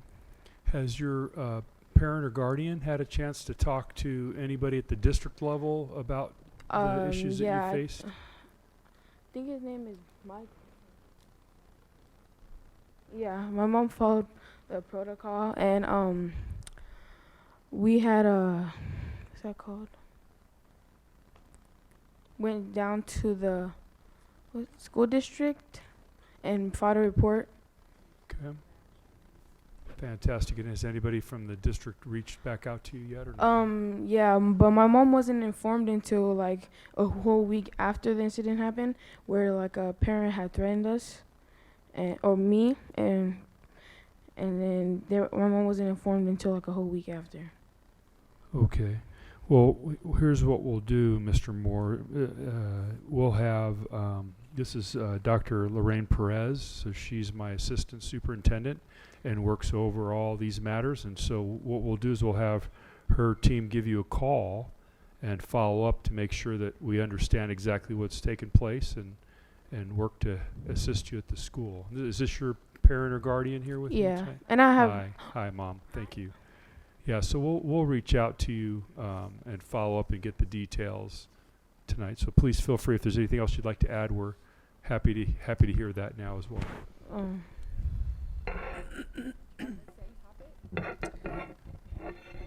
Hi, I'm Tanae Johnson. I'm the mother of the two. Hi, Miss Johnson. Thank you. I have followed proper protocol for Sure. everything I'm supposed to do. I Great. have met with Dr. Perez before. Oh, you have met with Dr. Yes. Perez. Fantastic. But very familiar with her. Okay. And it's unfortunate there's nothing happening. Okay. We have met together as a group. The principals reassured that the kids would be okay, safety, no targeting, harassing, sexual orientation, none of the above. But it seems like they're not happy, they're not safe. And every time I have a meeting, it's like meeting after meeting, it's going around different protocols, and they're not comfortable with being at the school that they're at, to the point that they just want to leave the school. Mm-hmm. Can I I'd like to ask a Dr. clarifying Flores. question. Do you guys feel like you're being bullied? Of course, They do? yes. On a daily basis? By the principals? I don't know. Because we're addressing the principals. It's you're about all the addressing the principals. principal, but you Yes. feel that you're being targeted and bullied. Kids, right? Correct. The kids, okay. And were you suspended, or were you arrested, or what was the charge? Of course. He said I was under arrest, but I didn't get like handcuffed or anything. Did He you get a called my mom. citation? Yeah, I did. I got the ticket. You did? How old are you? 12. You're 12? Well, I personally think, Dr. Marsden, that this situation has to be dealt with, and also that his citation has to be null and void if that's the case, if he was not involved. I mean, I just, you know, I feel bad that this happened to you, and because I'm a mother, and I understand. Well, we all are parents. We all feel for you, Ms. Johnson. So I hope that this is resolved as soon as possible, and that your desires are met. Thank you. Thank you very much, and thank you for your comments. If you have any further comments, we're welcome to hear those. Okay. No, we're,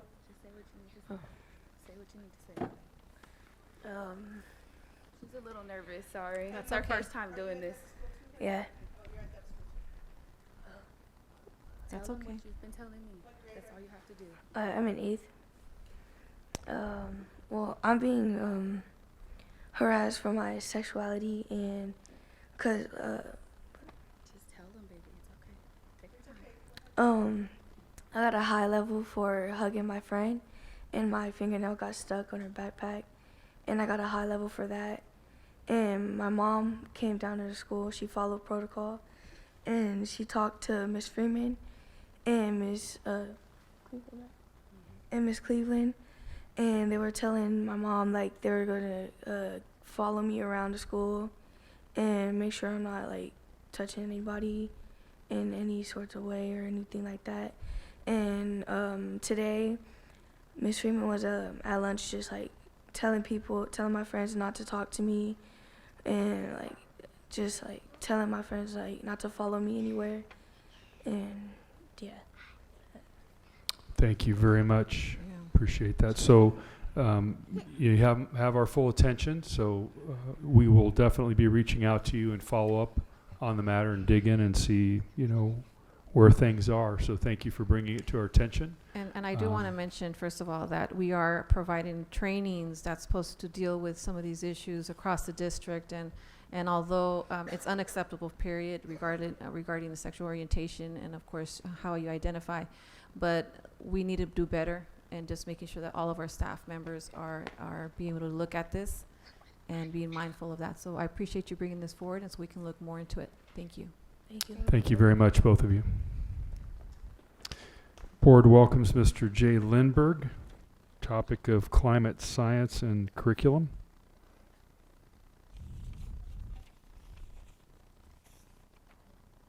Hi there, Miss Abigail. How are you doing? It's been a while. Yeah, I was up in Washington State. Our home got vandalized, so I had to come down here and take care of it. So that's why I'm back down here. Washington State's really nice. Yeah, you know, a couple of years ago, I went to this seminar or whatever at Valley College, and I was doing this climate work. And I asked to find out what sort of curriculum they had, you know, like, let me take a look at it, you know, and I didn't get any luck at Valley College, and when I went to the school district, I didn't get any luck with you guys either. You know, it's almost like you know, the Koch brothers, you know, had their hands on your throats and said, "Don't tell them anything." You know, that's kind of what it feels like. Because I mean, I've actually seen them support school boards. You know, so it's like it's not like that isn't a legitimate threat. So anyway, what I'd like to do is I'd like to get a look at your curriculum, because I've been dealing with a climate scientist now in this field for about 4 years, and I've done a lot of research over the years, written a few books, and stirred up a lot of trouble. And I'd like to take a look at it, and I'd also like to, a couple other things is, you know, we've got this organization called Extinction Rebellion out there, and I bet nobody up on this board has looked into what they're all about. Anybody? I didn't think so. Anyway, so, you know, I look at some of the science that they're dealing with, and, you know, when that little Greta girl, you know, this like little pint-sized girl got up there and said, you've taken away our future. You know, you've taken away our hopes and dreams. The science that we're dealing with, that's a legitimate threat. And what I'd like to also do is I'm working on a little project, sort of like climate science for dummies, politicians. I assume y'all are elected officials, so I guess, you know, and lawyers and whatever, and administrators. And, you know, I'll make it nice and simple so that, you know, when you look at it, you go, oh God, oh boy, we're in trouble. And what I'd like to do with that is I'd like to look at y'all actually evaluating whether or not, you know, maybe Extinction Rebellion is something that y'all could support. Because the bottom line is, if they're right about the science, and I've been dealing with these climate scientists for 4 years, if they're right about the science, then it really is rebellion or extinction. That I'll give you an example of that. I can compare it to something that we deal with in America. And when you're dealing with nuclear weapons, you know, and they're talking about spending $2 trillion on the next generation of nuclear weapons. One thing that they leave out is if you take a tactical nuclear weapon and you target a nuclear reactor facility, nuclear power facility with like 5 reactors and a bunch of cooling pods and the whole bit, you have a nuclear weapon with about 20 kilos of fissionable material. And you've got a nuclear power reactor with over 200 tons of fissionable material. Now guess what happens when you use fissionable material to target a whole bunch of fissionable material? That's how you created the hydrogen bombs. This is like one step further.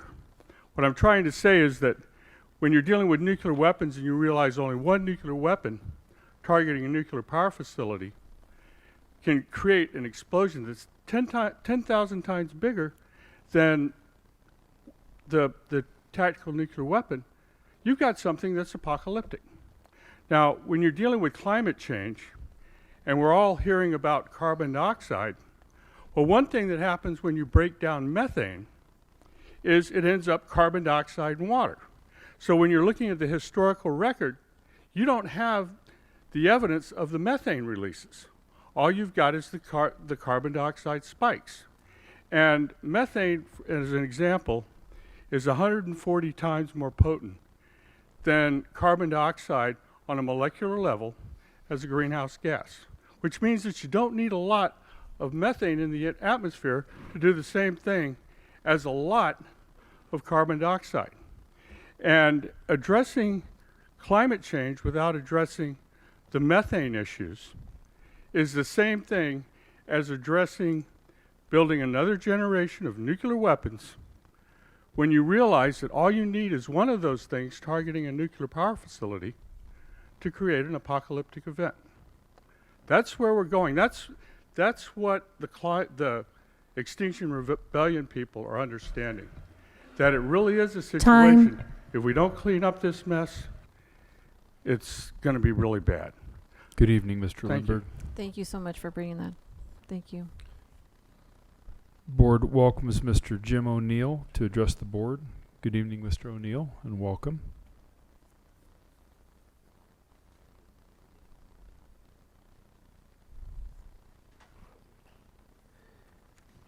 I feel like I can pass an AP test in physics right now. It's very interesting. Well, good evening, President Medina, members of the board, Superintendent Marsden, and cabinet and staff. As you've heard, my name is Jim O'Neill. I'm one of 5 trustees from the Redlands Unified School District. And my comments tonight are addressed more specifically to you, President Medina. Of course. I hope you are surprised to see me here, and as much surprised as we were 2 weeks ago when you came to our board meeting and approached our podium and spoke to our board, flanked by both Redlands Employee Association presidents. Yes, I did. After stating your board title, you proclaimed that our employees were not receiving their fair share.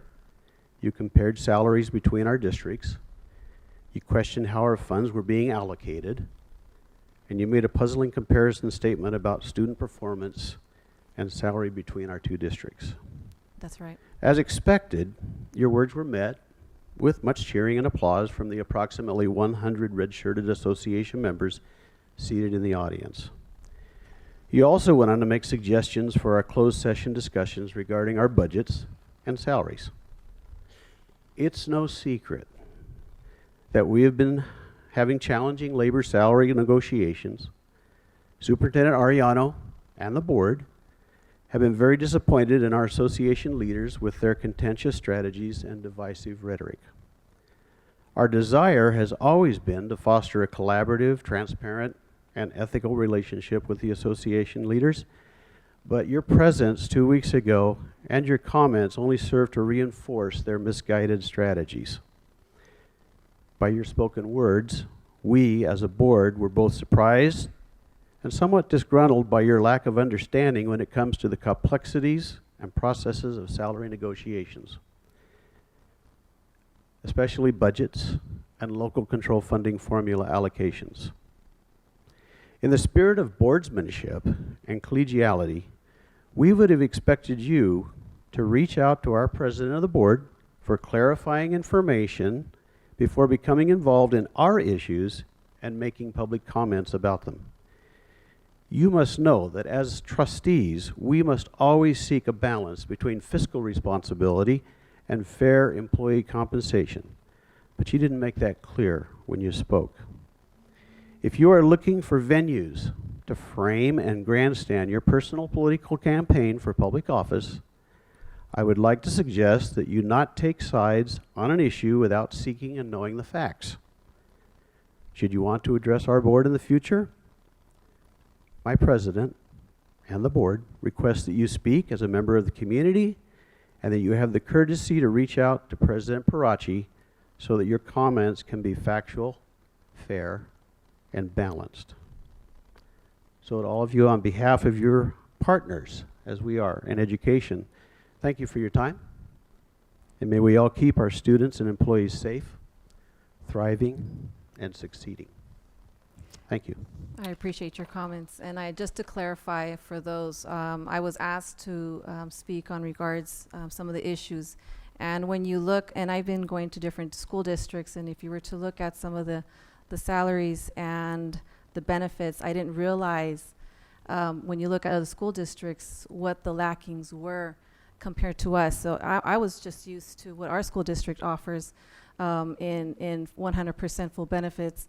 And so I automatically assumed other school districts were doing the same, and the percentage that they were paying, and of course the increases and so forth. And so I'm sorry you took it that way and the board took it that way. I was coming as a community member who happens to be a school board member and school board president. And the reality is that if someone asks me to defend their pay and their benefits, I will do so wholeheartedly. So I will continue to do so, not just in Redlands. It can be anywhere within the area. All right, thank you so much. Those are all the public comments, Madam President. Okay. So let's go ahead and go to, we're going to go ahead and go to closed session. 4.1, do we have any public comments on closed session items? No, Madam President. Okay. Okay, so we're going to go ahead and adjourn. Okay, good evening. Thank you for your patience. We're going to go ahead and, as the board are sitting, 5.0, which is reconvene to open session. And we're going to go ahead, I'm going to go ahead and read out 5.1. Be resolved. Let me make sure. Be resolved that the Board of Education approves placing classified certificated employees CERT 19-20-05 on compulsory unpaid leave of absence pursuant to Education Code sections 44940 and 44940.5, and directs administration to send the appropriate notices. Can I have a motion? Okay, so this is a motion. There's second. Any discussion? Hearing none, let's go ahead and call for the vote. All those in favor say aye. Aye. All those opposed say nay. Any abstentions? Hearing none, let's go ahead and so the motion carries. Sorry. Motion passes. Let's go to 5.2.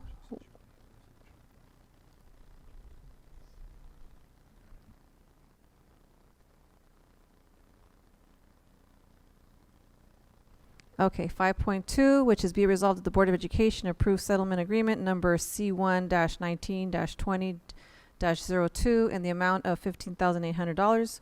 Board of Education authorizes Deborah Love, Purchasing Director, to sign any related documents.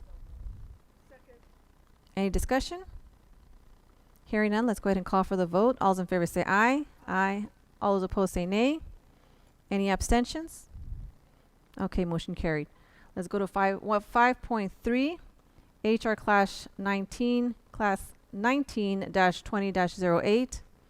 Be resolved that the Board of Education approves the notice of recommendation for disciplinary action and statement of charges to suspend without pay for 2 days the following classified employee from his or her employment with the district, HR Class 19-20-08. Okay. Any discussion? Hearing none, let's go ahead and call for the vote. All those in favor say aye. Aye. All those opposed say nay. Any abstentions? Okay, motion carried. 5.4, elementary school principal appointment. Okay. So be it resolved that the Board of Education approves the appointment of the following employee. 5.5, Edison. 5.4, Rios Erika, elementary school principal, effective date, work year, and salary determined. Funding 035.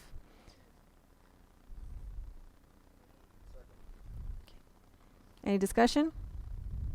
Hearing none, let's go ahead and call for the vote. All those in favor say aye. All those opposed? Any abstentions? Okay, motion carried. Congratulations. I believe she's not here. Okay. 5.5, Director, Student Wellness and Support Services appointment. And that is Edison. Be resolved that the Board of Education approves the appointment of the following employees: Edison Shakenya, Director, Student Wellness and Support Services, effective date, work year, and salary be determined. Funding 524. Can I have a motion?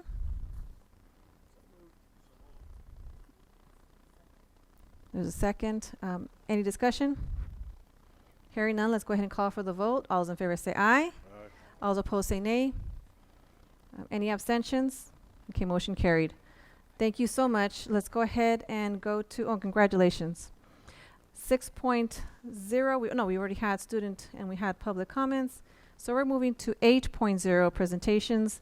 8.1, key performance indicator, suspension, expulsions, and citation update. Thank you, Madam President. It's our pleasure, Board. You regularly get a chance to look at our student data based on your key performance indicators, and that's, I think, one of the great strengths of this board is that you focus on the right drivers for student achievement, and looking at these key performance indicators gives you a sense of how we're doing. And so tonight we have a great presentation lined up for you to give you an overview of where we are currently at relative to our data on suspensions, expulsions, and citations. So with that, Dr. Lorraine Perez and team.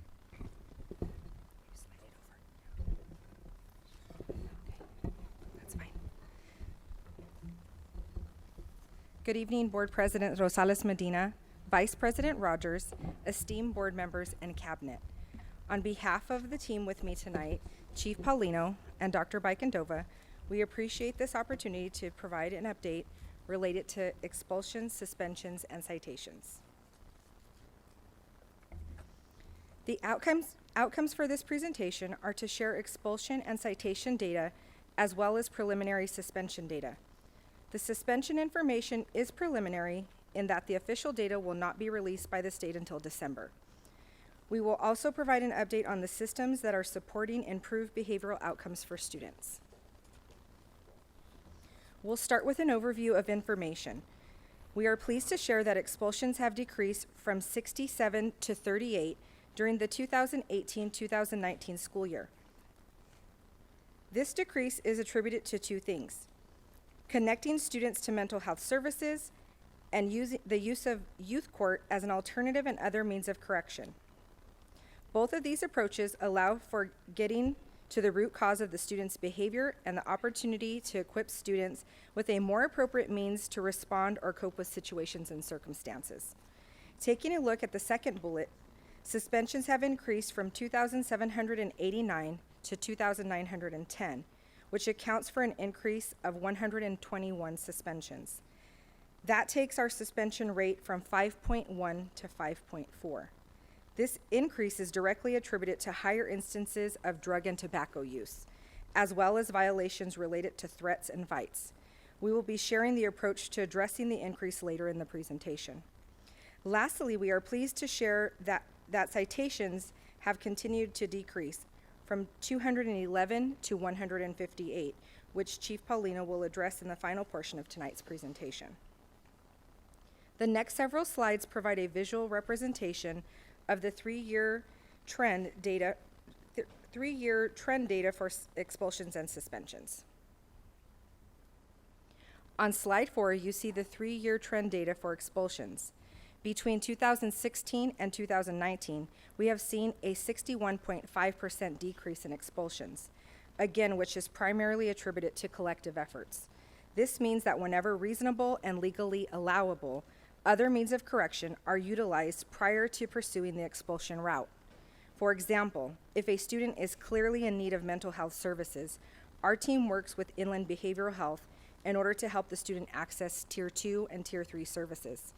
The student may be placed on contract to provide the time needed for the interventions to work. Additionally, the youth court option is used whenever appropriate. Essentially, when the situation and law allows, we attempt to exhaust all other means of correction. On the following slide, we see the trend for suspension, which has decreased 6.9% over the past 3 years. On slide 6, the total number of days suspended is provided. We see that between 2016 and 2019, the 3-year trend indicates a decrease of 8.3% in the number of days that students have been suspended. While this number is greater than we'd like, the impact on student attendance accounts for less than 0.25% of the total student potential days of attendance. This brings us to a further breakdown of suspensions by incident. As mentioned earlier, we have seen an increase in 3 specific incidences, which is consistent with what is being reported by our surrounding districts, as well as what's in line with what we're seeing across our nation. 48900C, which is possession or under the influence of any controlled substance, accounted for an increase of 191 suspensions in the 2018-2019 school year. 48900H, possession or use of tobacco or tobacco products, which we attribute to an increase in vaping, saw an increase of 53 more instances during the 2018-2019 school year over the previous year. Lastly, 48900A1, to cause, attempt, or threaten physical injury, has increased by 82 incidences. This includes mutual fights and threats. Our site leaders are thoroughly investigating threats and responding accordingly, which is what we attribute to this increase. The increase is concerning and has shaped the strategies and actions of our team, which will be addressed when Dr. Bikendova shares the improvement strategies. Okay, can you hold on one second? Sure. Mr. Tillman has a question. Has there been any thought about doing an education campaign for parents about the electronic cigarettes? Yes, actually, Dr. Bikendova will share our approach to that. We're engaging our family engagement centers and getting all of the folks who work out of those centers trained so that they're equipped. We know we need to flood our community with this awareness. So she'll talk more specifically about the approaches that we're taking to help our families and our entire community become aware. I would just recommend maybe sending a simple flyer home and through the mail, showing what they look like and maybe having some information about the bad things associated with it. Because I think some parents may not even know that they look like a thumb drive, and but I really think that we should send something to the house to say, we have a spike in incidents at our sites, and we know they're not good for students, and just be aware this is what they look like. We appreciate that. We definitely can have an effort around flyers, information going out to all of our families. Thank you, Mr. Tillman. Dr. Flores also has a question. I don't see it here, but I'm just wondering, when kids are cutting class, I don't know if we collect that data or not. If they're not going to class and cutting, what happens to them? Is there a consequence for them? Do our middle schools and high schools keep track of that? Yes, and we will provide in our next presentation, which is all around our attendance and chronic absenteeism. And we can address that. I would like to know what the consequence is if they're, not in class. I mean, do they just get a pass, or, what happens to them? Because it's not acceptable. Thank you. Okay, go ahead, proceed. All right, so what does all this information and data mean for San Bernardino City Unified School District as it pertains to the California dashboard? So I'm bringing back on slide 8 what has come to be known as our twister board with all of our colors here. According to our Vice President, Ms. Rogers, she often refers to it lovingly as our twister board. So what this means for us is that we'll remain in orange because our suspension rate is at 5.4. That keeps us in, when you look at status, it keeps us in that orange section there. And then when we think about the change, while we had an increase in the rate of suspension, this change has us falling into that increased category because we were at 0.3% increase in our suspension rate. While this is the indicator for our performance overall as a district, the 5.5 documents that you have in your packet provide information related to where each school landed on the 5x5, related to criteria specific to elementary, middle, and high school. And board, you have documents that look like this for elementary, middle, and high school, and all of our elementary, middle, and high schools are placed where they landed on the 5x5. So this is just more detailed information for you, so you know exactly where all of our schools are landing on that and how they're making progress. You can see that the majority of our schools are in the yellow, green, and blue zone, which is an indicator that schools are having some success with creating healthy climates, as well as implementing other means of correction on their campuses. We're also looking at the correlation between schools that are having success with other means of correction and PBIS implementation. You have a summary of schools that have been recognized by the state with gold, silver, and bronze recognition for implementation of PBIS, along with those with the 5x5s. That way you can start to make the correlation and see the schools that are doing phenomenally as it relates to the PBIS implementation and how they're faring with their suspension rates and data.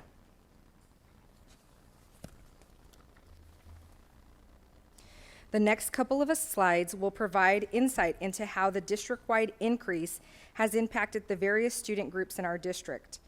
Our attention is on student groups whose rate of suspension is significantly higher than that of the district, and those whose increase outpace the district rate. We'll first look at the breakdown for student race and ethnicity. Our African American students' rate of suspension continues to be more than twice that of the district, but we did not see an increase in suspension rate from 2017-18 to 2018-19. The other two student groups that have traditionally had high rates of suspension have been American Indian and Pacific Islander students. And while they experienced a decrease, it's important to note the difference is approximately 5 students. Students identifying with 2 or more races experienced an increase of 1%, which accounts for 117 students. We call this to your attention because we want to express that we are looking at this that closely down to the student level, and what does this really mean for the number of students, and how can we be targeted in our approach, and being mindful that each of these numbers represents a student in our system, and we want to look at the data that way. We'll now take a look at the impact on student program groups. In this area, special education students were the only group that did not experience an increase. We'll be addressing these specific areas of concern in the improvement strategies. At this time, I'll now turn it over to Dr. Bikendova to share the district-wide tiered approach as well as the collaborative targeted efforts. Good evening. Good evening. Slide 11 is a visual of our tiered approach around all the work we do with suspensions and student discipline. It's a very basic tiered visual, but as you can see, tier 1 is really about prevention. And for us, as you guys know, we have been working really hard on implementing PBIS and restorative justice practices through the lens of trauma-informed practices. We want to continue that work, and also, as you're aware, school climate and culture teams have been working really hard on the tier 1 approach as well. Tier 2 is really about taking some of those students that need extra support and giving it to them, especially in terms of restorative practices and PBIS. That also includes work definitely by the counselors. The counselors are doing a ton of work in terms of skill groups, sometimes doing one-on-one intervention. All of those types of interventions would be considered tier 2. For tier 3, this is for very few kids. This is really your most intensive interventions that we have out there. Youth court, although it can be considered tier 2, it is often considered tier 3 depending on the situation and how much support we're giving. Wraparound services are done by a few departments, not just within our district, but with partnerships that we have around the Inland Empire. And of course, any kind of specialized placement would be considered a tier 3 intensive support for few kids that need it. Slide 12. Our team has really been able to design improvement strategies based on the violations that increased through the year. So for last year, C violations, which were marijuana, and H violations, which is tobacco and also vaping. As those went up, we designed our intensive interventions around those two issues that have come up. First thing is we have to do a completely new discipline guide. As you're aware, our old discipline matrix is outdated, and it was time to really update that. That is going to help us because we really want to get on the same page with all the vice principals and principals as to when and how we do other means of correction, especially for vaping. And I'm going to go into that in just a second. We are doing vaping prevention workshops, and really, if you think about the issues with vaping, there's any drugs, there's two tiers that we have to think about. One is we want to educate. So we want to educate parents and students because there are kids out there experimenting and they just don't know the dangers of vaping. So we have to cover that side of things. On the other side of things, we have to cover kids who maybe are having addiction issues and who are ready to get that help. So we designed two different levels of intervention for this particular violation. So vaping prevention workshops, as Dr. Perez mentioned, we are going to be training, we have two designated people in positive youth development who are going to be training the family engagement team on how to deliver that content at the Family Engagement Center. So we'll be doing it alongside them at first and eventually building their capacity to do that work. We are also piloting Vape Educate. This is an online extensive program where kids can really understand what vaping does to them physically and mentally and the effects, the long-term effects of that.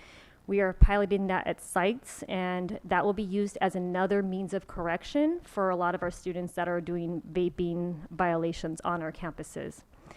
In terms of drug rehabilitation, when kids are really ready for that rehabilitation and they are asking for help, which we do get that, we have two programs that we were able to get this year, and they're free services to us and to our students.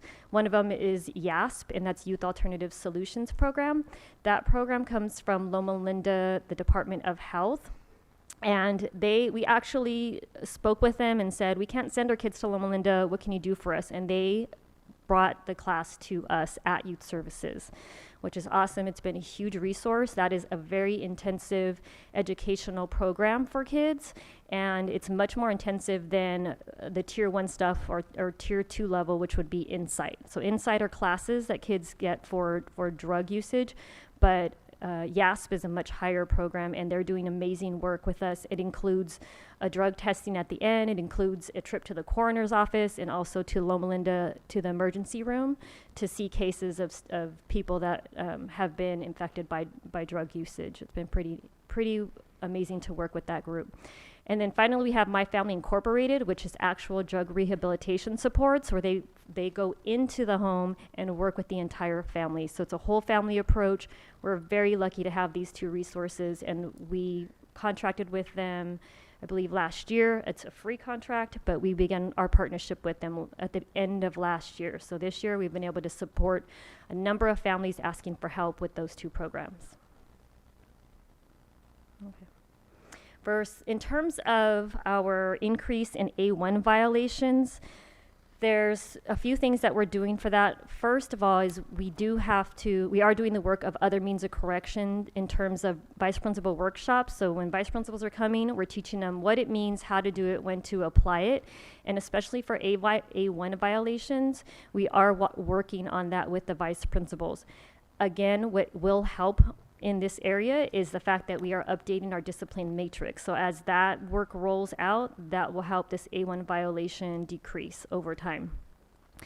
A huge strategy that we want to make a part of the regular practice at school sites is the restorative conflict mediation. We are building capacity at school sites. My department has been working on that this year, and we will continue to work on that. I think this is going to be one of those strategies that we can call upon. San Andreas counselors have been using that over the last 2 years, and according to them, they have a 100% success rate. So what we want to do for A1 violations is really stop the fights and prevent them and resolve conflict. And I can share with you as a middle school, former middle school principal, the regular conflict mediation is not as effective as the restorative conflict mediation process. So that's one of our big strategies that we are pushing this year. And then finally, one of the issues with A1 violations, if kids are being bullied and they retaliate, sometimes school sites will mistake that for fighting or threatening.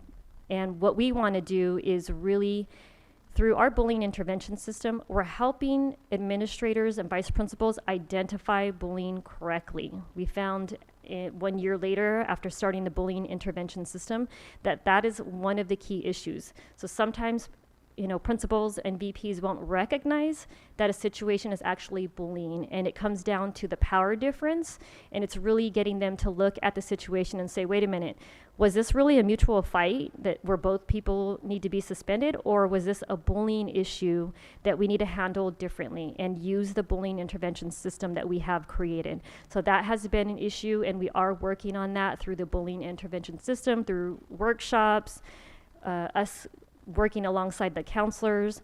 It has been helpful, and I think that is something that's going to definitely help our A1 violations in the future. I just want to say thank you for that one, because I just had this morning a conversation with my son who complained about how students who, as an example himself, has been bullied and didn't really come out, and yet a kid would taunt him, and they would basically say, well, hit me, and I know this is a great example of what he was telling me. Mom, sometimes they misunderstand, and they don't realize that we're the ones being affected, and so there's just ways of how you conversate with both students to make sure you get the story from each side and what's going on. So thank you. I appreciate you doing that. Absolutely. I can say what I know now about bullying, there are plenty of cases I probably missed and did not count as bullying when I was a principal. So my goal now is to really retrain principals and VPs to rethink and really look at the definition of bullying and apply that when appropriate. Often VPs and principals think that if a kid has retaliated, then that is not bullying, and that's not true. Kids who are being bullied get tired, and sometimes they retaliate. Sometimes they try to fight back. They're trying to do what they can to get the situation to stop. So yes, we are working on that. All right. Absolutely. Thank you. Yes, Dr. Flores. In this bullying intervention system, are there strategies, both for the adults and the kids that are being bullied, to resolve it? To resolve the bullying as quickly as possible? Yes. So my department deals with student bullying, and yeah, we use the undercover anti-bully team process. And in all schools? Yes. In any school, any kid who reports bullying, my team can go directly to that school and do the intervention for them. Any kid that reports it on the QR code cards that we're passing out and putting on flyers, trying to get that word out to any school. What are our response rates in terms of when a kid initiates, a complaint? Yes. What is the response rate on our side? Once we get the report, either from the school site personnel or the student themselves through the QR code, we set them up with a screening appointment within 24 business hours. Okay. Yeah, and then the appointment may be like a couple of days later, and then we get, depending on how severe it is, we get out to the site and begin the intervention. For example, I get emails Yes. from parents, Yes. which I immediately send to Dr. Marsden, who I'm assuming sends them to you. And, for a parent to do that, that's desperation. Absolutely. And so that's why I'm asking. Yeah. Because they've gone and gone, to complain and nothing has been done. Are we keeping track of that as well? Yes, we have an extensive tracking system. We use, we actually log in any complaints we get, and we make sure that they're handled and scheduled, and the parent should be contacted with it within 24 business hours so that they know, hey, we got your complaint and we're going to be setting up the meeting with you and get that process going for them. Yes. Because, it's not just an issue in our district, it's everywhere. I mean, nationwide. But I don't know why it's rising or why it's happening, but it's really grown. And, our Moreno Valley community has really suffered in terms of the death of one of their students, middle school student, because of bullying. And I just think that we have to be really cognizant. And I'm glad to hear that our response is quick and that we take not only just the response, but that we take effective action and to prevent it. So, Dr. Flores, Moreno Valley as well as Rialto and other surrounding districts are looking at what we're doing, and Dr. Bikendova has actually gone out to Moreno Valley at the request of their superintendent to work with them. Oh, good. And we're not claiming to have all the answers by any means, but what we have been using and doing has proven to be effective. We'll continue to improve this system and the process, but we understand this is a national and it impacts our region and nationally as well. So our team has been very active with providing that support. I'm thinking too about the kids, of them learning conflict resolution instead of, being physical about it, using words. I don't know, are we doing that? Yeah, if we get a complaint that there's bullying going on and we screen it, even if we find out that it's a conflict, we are still doing the interventions for them. So we do conflict restorative mediation sometimes, and sometimes it's the undercover team, depending on what we find. What the severity of it is. And through that, the kids learn the skills of how to make it right and how to restore relationships. Absolutely. It's a big part of it is skill building for the students as well. That's great. Yeah. Okay, thank you. You're welcome. And then Mr. Tillman. Does 24 hours, you said working hour, is that 3 days? No, no. You keep saying what we mean, 23 you keep as long saying as 24 working yeah, hours. I'm not sure how to phrase that correctly. Because you only work 8 Yeah. hours in a day. Yeah. So you it's telling true. me that is that Yeah. 3 days? No, it's the next day. Yeah, the next business day. We'll say it that way. And so, and maybe this has nothing to do with that, but like the letter we got from some folks at King. Have you guys been to King King. Middle School? No, not lately. No. Because they sent something to us saying that people had concerns there and the teachers had concerns, and you guys haven't Not talked- aware of that. You might want to contact the folks at King because they sent a letter saying they had some concerns. I said they might want to contact the people at Martin Luther King Middle School because we got a letter in our packet. Yeah, no, excuse me, Mr. Chairman. So they're not managing it. Dr. Moneras is managing it. We are managing and aware of that situation. Oh, okay. But I'm assuming that it's because they have some concerns about student behavior and interactions too, right? Correct. And I've been out to the campus myself. Okay. Our team members. Yeah, So we're working- aware. Okay. Thank you.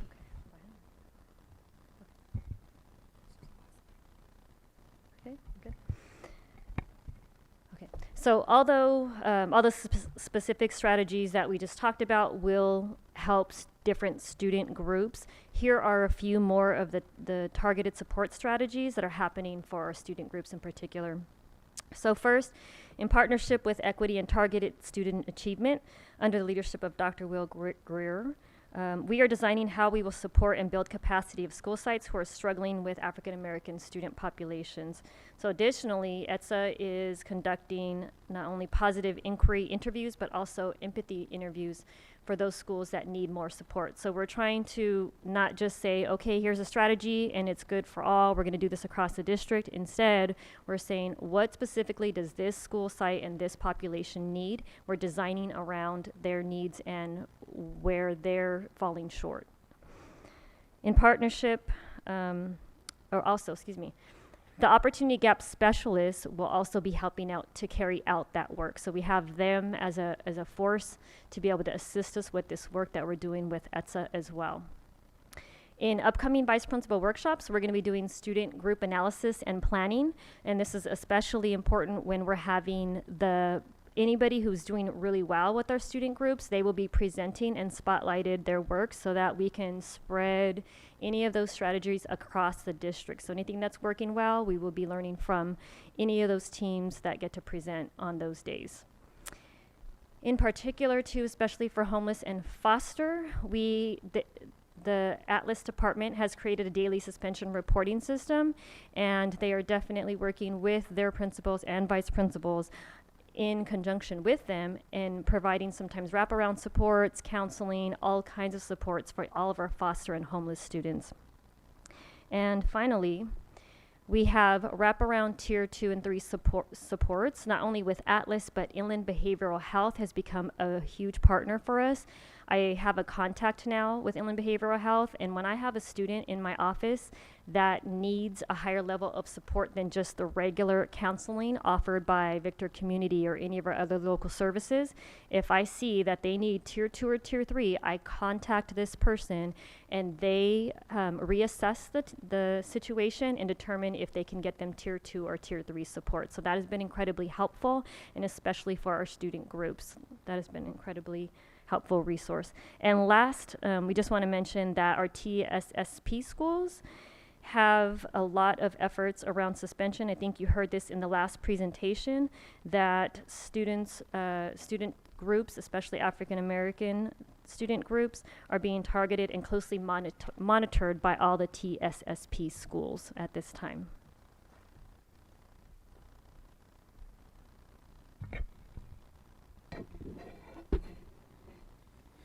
My board, I'll cover the citation overview, and on behalf of men and women that stand in line to make sure that we're safe across our district, it's a pleasure being here.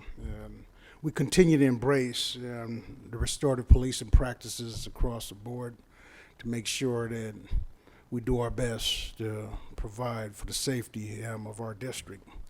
We also lean on the spirit of the law versus the letter of the law as we do this work, and to make sure that our students, staff, as well as others in our district are safe.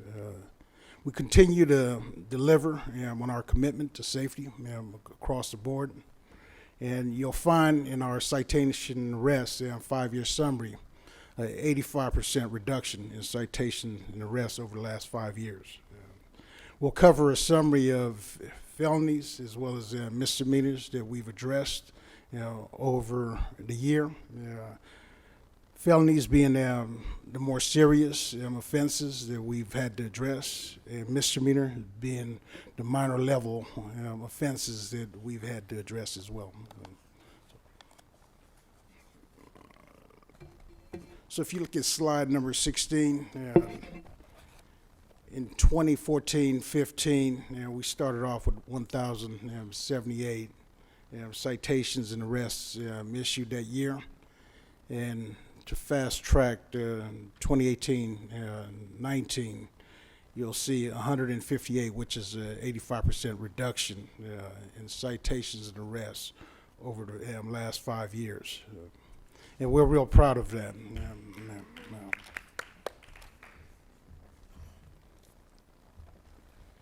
You also, if you look at slide number 17, is a comparison slide. However, oftentimes it's districts across our board that sometimes doesn't comply with Penal Code 13-320, which is a requirement to submit data to the Department of Justice.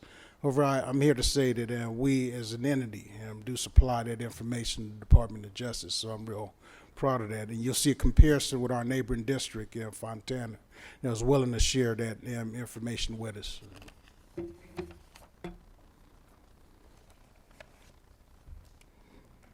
Yeah, in terms of felony and misdemeanor offenses that was addressed in 18-19, you'll find on top of this sheet the positive citation, which is a tool that we utilize to make sure that we reinforce the right behaviors that our students are exhibiting on our campus. We do our best to partner with businesses that will donate items that we'll give to our students. For instance, we was at Hunt earlier today, and there was over 55 of those citations issued to TK, as well as 5th graders at Hunt earlier today. So we're well proud of our efforts in terms of the number of positive citations that we've utilized over the years to be able to change behaviors in our system. In terms of felonies, you'll see violent offenses, 22 of them. Under weapons, it's 10, and other offenses. And by the way, I neglected to mention this, it's 19 different codes, 19 separate codes that's enforceable in our state. So to have these numbers, it's like good work being done to be mindful of making sure that we address the things that need to be addressed in our spur. In terms of misdemeanor offenses, which is a variety of them, it's 93 of them that's been issued for a total of 158 citations and arrests in 2018-2019. And that's all I have. Okay. Any questions? Dr. Flores? No, I just want to commend you, Chief, and all the officers in terms of just coming up with the positive tickets and so forth, but also, when Danny and I were working with COPE and ICUC, and to see the 5-year effort, collective effort, all of us together, and especially you guys because you're in the front line, to see this tremendous decrease. I just want to commend you and thank you. The police, our police force for a good job. And when you say the spirit of the law, that this is indicative of the spirit of the law. So thank you very much. Thank you. All right, Mr. Tillman. Yes, I want to commend the chief also. I know he knows that, hasn't been easy. It's a big ship. We turned it, but I'm going to commend you for doing it the right way. I had no role in helping out at all, but you were able to maintain your credibility, and I think have discussions with your officers, and I've seen it in your officers where I even had some of them come up to me and say, we understand what you're talking about, and we're here to help kids too. So it's just nice knowing that you guys play the role of providing safety, but at the same time have the concern in your heart that you want to see our kids be successful too.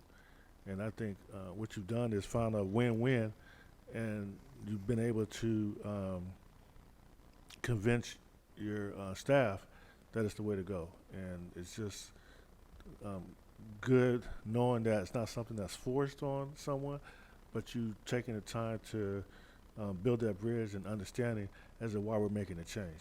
And I think the response is even better in the community also. And just on a side note, thanks for being available 24/7, because I call the chief all the time on weekends. Doesn't matter day or night. When I hear something, if someone calls me and tells me about an incident or something they're concerned about, then I'm gonna call the chief, and he's great at getting people on it and ensuring that the safety is there for our students. And I commend you all for the work that you do. I mean, some of the pictures that we see, because in San Bernardino there are pockets of violence, and when you see a young person with a weapon, and then when I call the chief, him and his staff have to deal with the actual people who have the weapon. That's a tough job, and so I don't take you guys for granted. I really do appreciate all of you, and I think the district does too. So I don't say it enough, but thank you for the work that you guys do. And I might even go on a ride along one day. It's been 25 years, but I might do it one day. Mr. Tillman, thank you. Make sure it's in the back seat, Chief. We've come a long way from that golf cart My conversation. goodness, Mr. Gallo. Don't do it. Ms. Rogers? Thank you. I also want to say thank you, despite Mike. We're working with him. Mike got issues. We know that. Right. That's why he's on this side of the. But I want to thank you. This was a great presentation. I think when we get to the core of the data, and we've shared this with you all, and Abigail and I, we're concerned about what we can do here. And when we focus on what we can do here, then we can sit in rooms like we did last week. And I was very impressed with your work, Dr. Vicandovia, when we went over to the Life Center, or what do we call it, the WA building. That's the WA building. And the bullying presentation was absolutely great. And so as I was listening to, I know some of the board members were getting them up to speed because you said you wanted to get with all of us. So we all had those concerns about the bullying, and especially Abigail and I, when we were at a presentation, and we know good things were happening, but we didn't know how to articulate that out with fact. And so I know when Mr. Tillman asked you that question, I'm fortunate to have had immediately after going to your session and saying, can I quote the 24 hours, and is QCP, is it really true? And then I had an incident and we had to report it, and within 24, it rolled. And I know some people will say, well, because you're a board member. I operate as a person that's concerned about students, and I like to think that you all did your job, not because it was me, the board member, calling you. I just happened to be a part of the situation, but I applaud those efforts in getting to it immediately, because we are calling you all the time, and sometimes, and Dr. Marsden has told us, call him, but we get so excited and amped up, and we know, and I had just come from your presentation, so I'm like, I know that if this is really going to work, it's going to work for the student, and it did, so I appreciate that. When I look back, just a question that I had, and definitely after, the vaping is an issue. So my first question is, vaping a citation right now? If a student is caught with vaping, how are we handling it? Because I know I mentioned this a couple of months, and everybody is trying to figure this thing out, because, is it tobacco? It's not tobacco, or what? But where are we with that? And I know the policy committee is going to have to make some decisions soon on that, as to what we're doing. But as of right now, what is it considered? Ms. Rogers, and vaping is treated as tobacco. Okay, so and if they're caught with it, it is a citation. Because I agree, we have to get. We don't issue a citation. We don't issue, but it's treated as just a student, like they're smoking, because it is horrible. And like I said a few months back, this is a terrible thing, because the deception of it, the intentional deception, I'll say it, is bad, because the students do not realize the worst side of this. You know, when you see what happens to a student's lungs immediately, not over a period of time, it's death, you know, more so than anything, and the numbers are rising. So I'm glad to see that we're going to do some education around that and make sure that our parents know, because, you know, we're all parents and we think we know, but you don't realize that a student can have a jacket and something zipped inside of it, and they're vaping sitting right in front of you, and you think it's something else.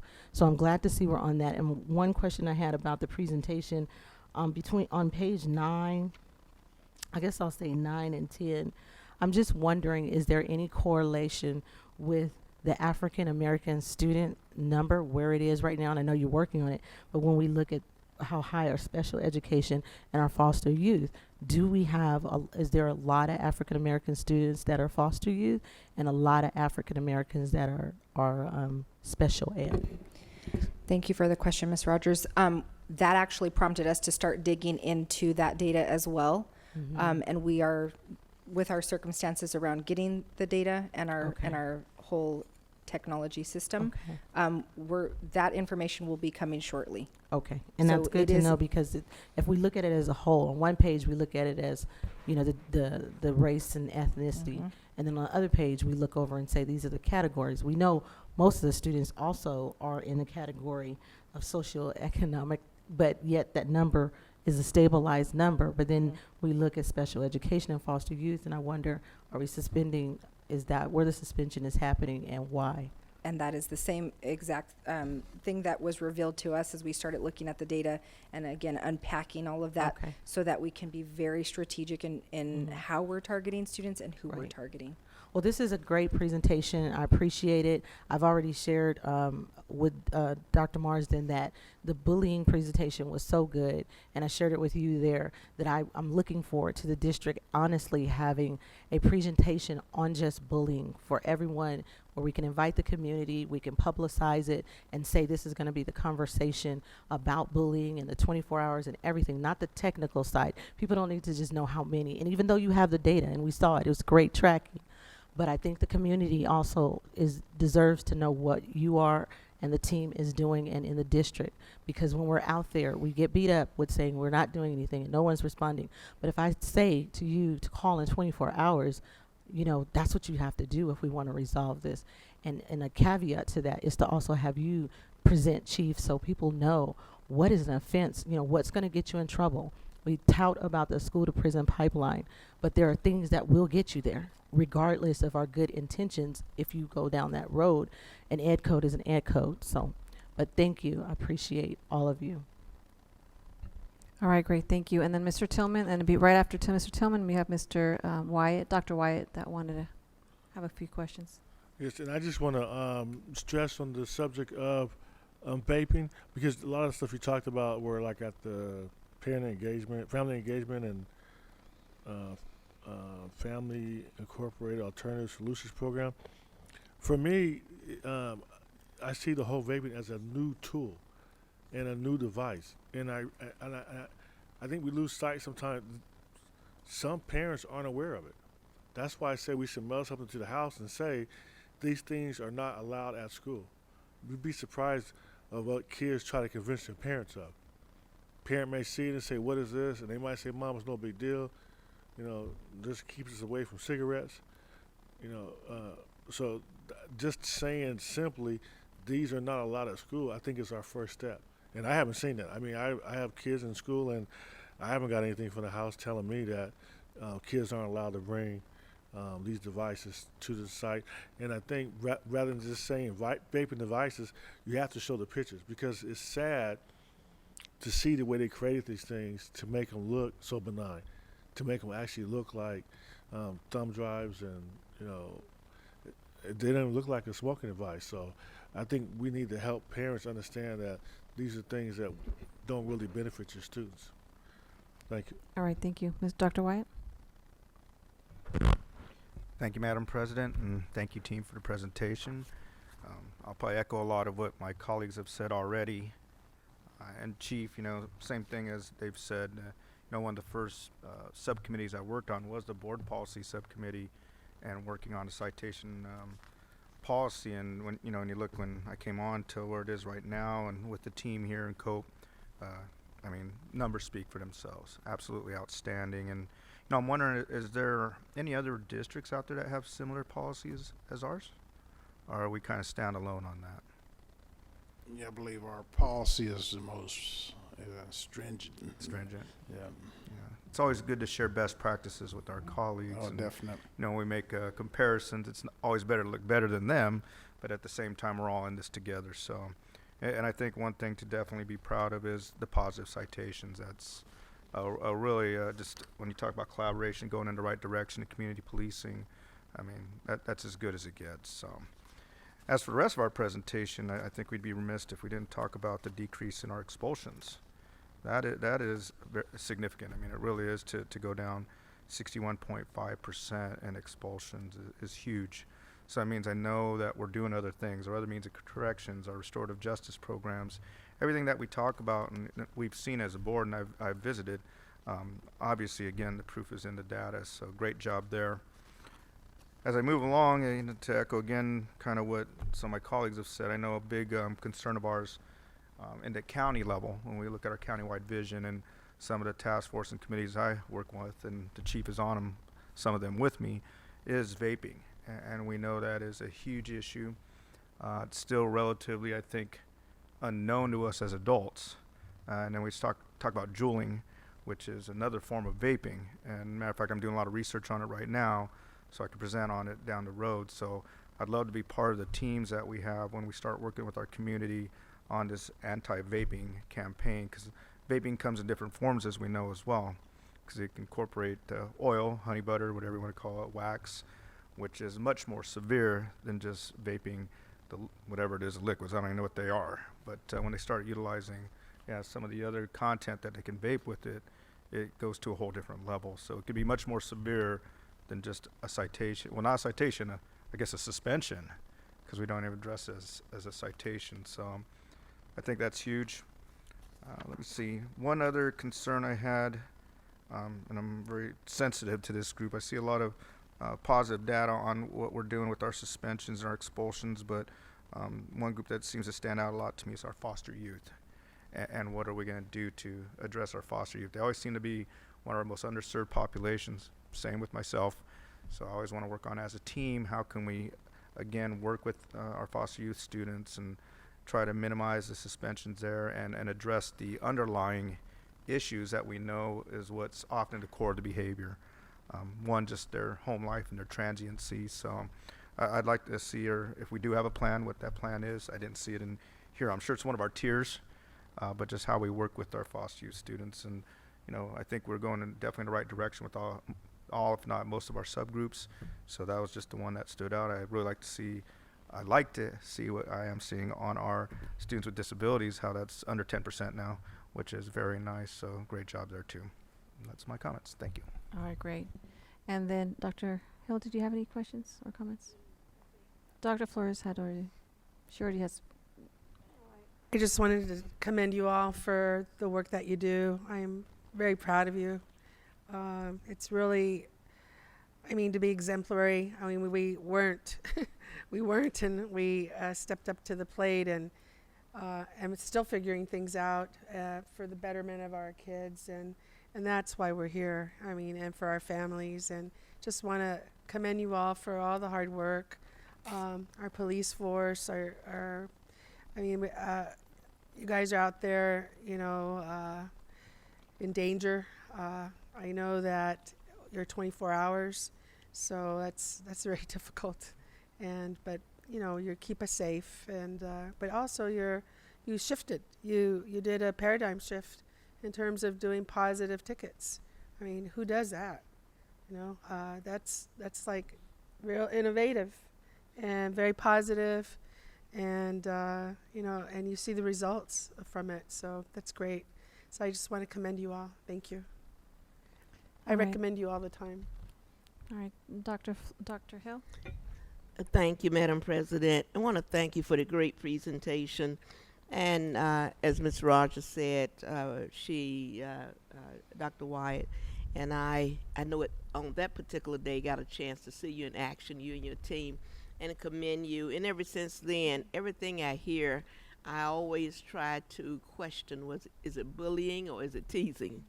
And so I even do that now when I hear from parents or students will tell me something happened at school. I ask questions to see in my mind if it's bullying or teasing. Both of them are bad, of course, but it's happening. You know, my concern is how much we know about our students, because I heard of this student who got suspended for not obeying the teacher. And I found out the kid, who was a homeless kid, had been on the playground, left his jacket on the playground, and the teacher says, time to go in. Kid gets halfway in and say, oh, I left my jacket. And the teacher said, no, don't get it. Well, you don't tell a homeless kid, don't go get your jacket, because chances are you don't have 2 or 3 more hanging, in the motel or in the trunk of the car someplace. So I just hope we get to know more about our kids when we take a look at even the suspensions and things of that nature. The killings in San Bernardino has been atrocious lately. I think in the past couple of weeks, we had about, 6 to 8 homicides, one including a baby. You don't hear a lot about a lot of this unless you live in San Bernardino. And we have so many staff members who do not live in San Bernardino. I'm hoping they are reading the news or taking a look at what's happening in this city, because that affects our kids. What's happening in their community or where they used to live or over by grandma's house. Fortunately, Gwen and I serve on this San Bernardino City Police African American Advisory Board, so we get to discuss a lot of these things, and it's a lot of black on black crime going on, or homicides going on right now. Something is causing that, and so those are some of the things as we take a look at the citations, not citations, but the suspensions, the school suspensions and the expulsions. We just need to know what is happening. We got to know our city. Whether if you work here, you got to know the city. Whether you live here, that's up to you. But if you work here, you got to know the city. Otherwise, you're not really being true to these kids. And I've said that for about 40 years now. You got to know our kids. But I also want to commend school police and Dr. Bicanova. When we do a mom mob, you're there, and those kids are glad to see you. I never see them unhappy at any time. So I'm just glad to see you there for that. But other than that, the other thing with the vaping or the cigarettes, I don't know why they're still smoking cigarettes, because I think it's about $8 a package, but and maybe vaping is cheaper, I don't know. But are they doing this like in the restroom, or do they feel they can just do it on campus any place? Are they trying to be a little secretive with that? Yeah. Because the devices are made to look like they are not tobacco products, it is very easy for kids to have them on their person and vape all day long, and we won't even catch it. It's so simple, and we don't see the smoke, and it is very easy for them to do that at any time. In a classroom, even I would say even in a classroom, I could imagine that happening. If a vape can look like a thumb drive that goes into your computer, how would we quickly notice if they stuck that in their mouth? Or it's very hard to detect. It's a lot more difficult. They often mimicking coughing. Yes. When they vape, they'll act like they're coughing or sneezing, and that's when they vape. Okay. All right. But you could smell it, though. You could smell the fruity, some of them, and that's where I think some of the commercials are trying to go against it, because a lot of them are sweet smells, and so they'll confuse it with maybe a perfume or something else in the background. So, but you can, but you can smell it. Well, I endorse Danny's recommendation to an extent about sending the flyers home. But the vaping kids aren't going to get home with the flyers. So we need to come up with another way to get them to. No, I'm talking about the mail. U.S. mail. Well, Danny, you remember when you were in school, you got home before your parents got off work and you intercepted the mail. Some of the parents will get it. Well, some of them. I get my mail. Thank you for doing a great job. We appreciate all of you. All right, thank you. Well, I will say, first of all, I've always, when there was discussions to even possibly remove school police, I've always put this as an example that I'd rather have our school police work with our families and our students than having the city police, which for me, and I'm glad that you both are on the board with addressing the African American piece with the city police, but I honestly, I don't trust them to handle our families and our students. So I do want to say thank you to the whole department and the way you're, and like Mr. Tillman said, 24 hours, you're doing robberies, and it's not, and sometimes you're the first responders even before the city police. You're there to address some of the issues that even city police cannot. I mean, you're there, and I remember speaking. I think it was other either sheriffs or or city police, and they're school police officers. There's not. No, these are officers. These are full officers that happen to have better training, that knows how to work with many of our families and communities. So I really do commend the work that you're doing. And with regards to suspensions, though, I do have a couple of questions. Many of the students may use suspension as a way to get out of going to school. So I'm wondering, what are we doing to make sure that they're still learning and that they're not just getting off, staying home without trying to catch up, because at the end of the day, it makes things worse. So I'm wondering, what are we doing to combat that?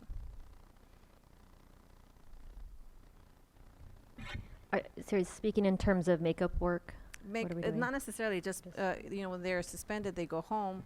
Is there any way of trying to have in-house suspension, something that we're doing at school instead of having them just go home and take the day off? Yeah, so that's the other means of correction training that we're doing, and additionally the discipline guide we're creating is going to have a lot of those other means of correction. So as a lot of our vice principals and principals are under the impression that a lot of the ed code violations require us to suspend students. And so as I've been training, they're learning that everything aside from the big 5 violations, so there's only 5 violations that require us to do an expulsion. Other than that, everything else we're supposed to do other means of correction and exhaust those before we go to suspension.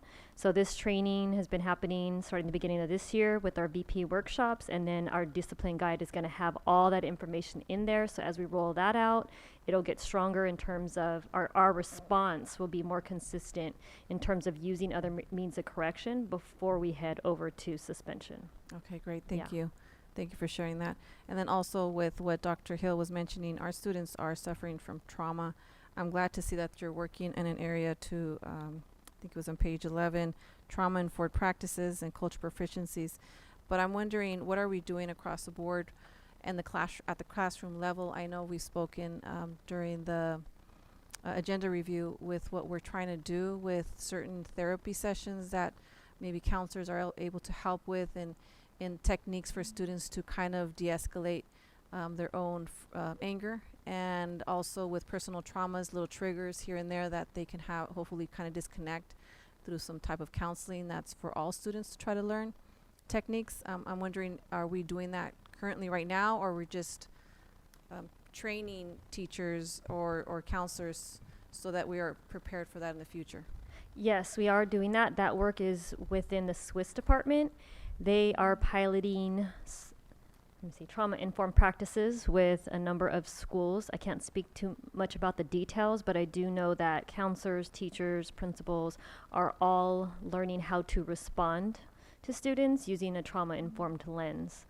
And so they are learning, if a kid is in my classroom and we know they've had trauma and they are acting out in a cycle, what do we do? So that's what they're working on. But I was also curious, because some of the kids might not necessarily show aggression, but still have their own personal traumas. I'm wondering if this can be just a practice across the board of techniques, not necessarily just, because they're simple techniques that can be addressed, and how they de-escalate frustrations and so forth. I do know that part of the work is teaching kids mindfulness. There is curriculum, especially in the elementary level, to teach kids those mindfulness strategies that I believe you're speaking of. Yes. So that they can self-regulate and begin to make those connections within their brain. It's all that neuroscience that our teachers are learning at this time. Okay, yeah, okay. All right, thank you. I think that's it. Any other board members? If not, let's go ahead and move forward. Thank you so much for your presentation. Thank you everyone for your hard work, and you know, it's a long night, so thank you so much. Thank you, Dr. Perez, Dr. Bracabova, Chief. Thank you. Okay, so we're going to go to 9.0 board discussion, 9.1, which is budget considerations for board priorities. Yes, so thank you, Madam President. So board, what you'll have is Ms. Christakos will walk you through a document of board correspondence that hopefully has captured those requests that you've asked us to look at delegating with the unappropriated ending balance. I think the board also recognizes since the time we began this discussion on the 1.8, we've also had a significant blow, financial blow to our district around our technology with the cyber ransomware attack. And so there's some things that the board will need to consider relative to that as well.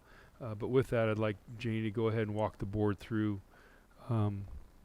the board correspondence in item 9.1, and then board, this will be your opportunity to discuss. Good evening, board.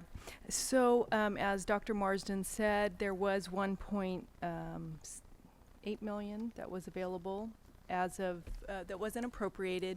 Several things have happened since the unaudited actuals, and we actually will have first interim for you at the next board meeting.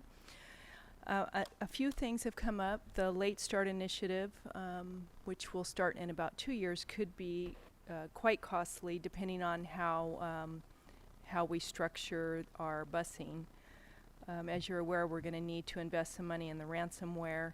And then we just had some changes through the federal program review that we had to move to our unrestricted general fund. But the purpose of the board consideration was, I think it was Dr. Hill or Ms. Rogers that requested that we capture requests that come from the board and we have a process to prioritize them, knowing that LCFF is fully funded, and unless legislature does anything to allocate more funds to school districts, we have our budget amount. And generally when you're adding expenditures, we'll have to look somewhere on how we're going to fund it, look at programs that are maybe underperforming. And then with the unappropriated amount, those are one-time dollars, so to be spent on one-time items. And so we've captured several items that the board has asked us to look into: piloting a mental health pathway, a farm to school with Night Owl Bay, looking at our 12 of our CTE pathways across the comprehensive high schools and providing some equipment money, and then also a food truck. And so those are items that have come up since we've allocated some extra funds at the unaudited actuals. And so I think it's really good, this process, that we can capture the things that the board wants us to look into and then allow the board to prioritize as funding is available. And so you receive the board correspondence on that process, where you give staff an opportunity to go back and look and have conversation with you on what we're trying to accomplish, look at what we're already investing in the request, and looking to see is there ways to address it through training or other ways instead of adding additional staff, knowing that we're at full funding. And that is the overview. So at this point, we have the items that the board has requested, and at the last board meeting, I know that a couple of you have requested that we could have conversation around these items. Yes, and the thing is that we have, even in 9.2, we have one of the agreements that's up, but in this particular piece, I know we had during the board review, board agenda review, that the conversation was, well, we might not have enough money. So I just want to make sure that if that was still correct, where because we have these other expenses when you mentioned the technology piece, the security piece, and of course the Late Start Initiative. And I'm also maybe asking Mr. Tillman, because he has, he's always pushed back against some of the extra funding that, they'll say that we don't have, and yet we're able to find. So did you have an idea with any of these? What? I know, I'm asking Mr. Tillman.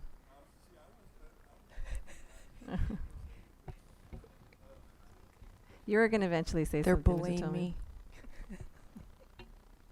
So just staff's recommendation is for us to work through the ransomware to see what we need to do to ensure that we are more secure as a priority, and then just looking at, I know Dr. Volkemer's doing a lot of work around the Late Start Initiative. So does that mean it's going to break the bank that we do one thing? It's not going to break the bank, but it comes to the point that we are going to have to say, if we do this, we're not going to be able to do something else, and depending on the dollar amount, and so that's our recommendation. Yeah, I do believe that at some point they said that there was unallocated $1.something million, and that's why we some board members wanted to spend some of that money. The concern I have is that money, when you talked about it, was it one-time money? So I just want to make sure that the items that they suggested are one-time expenditures. And to Dr. Marsden, the one that Mike recommended, he wants to use at a bunch of schools.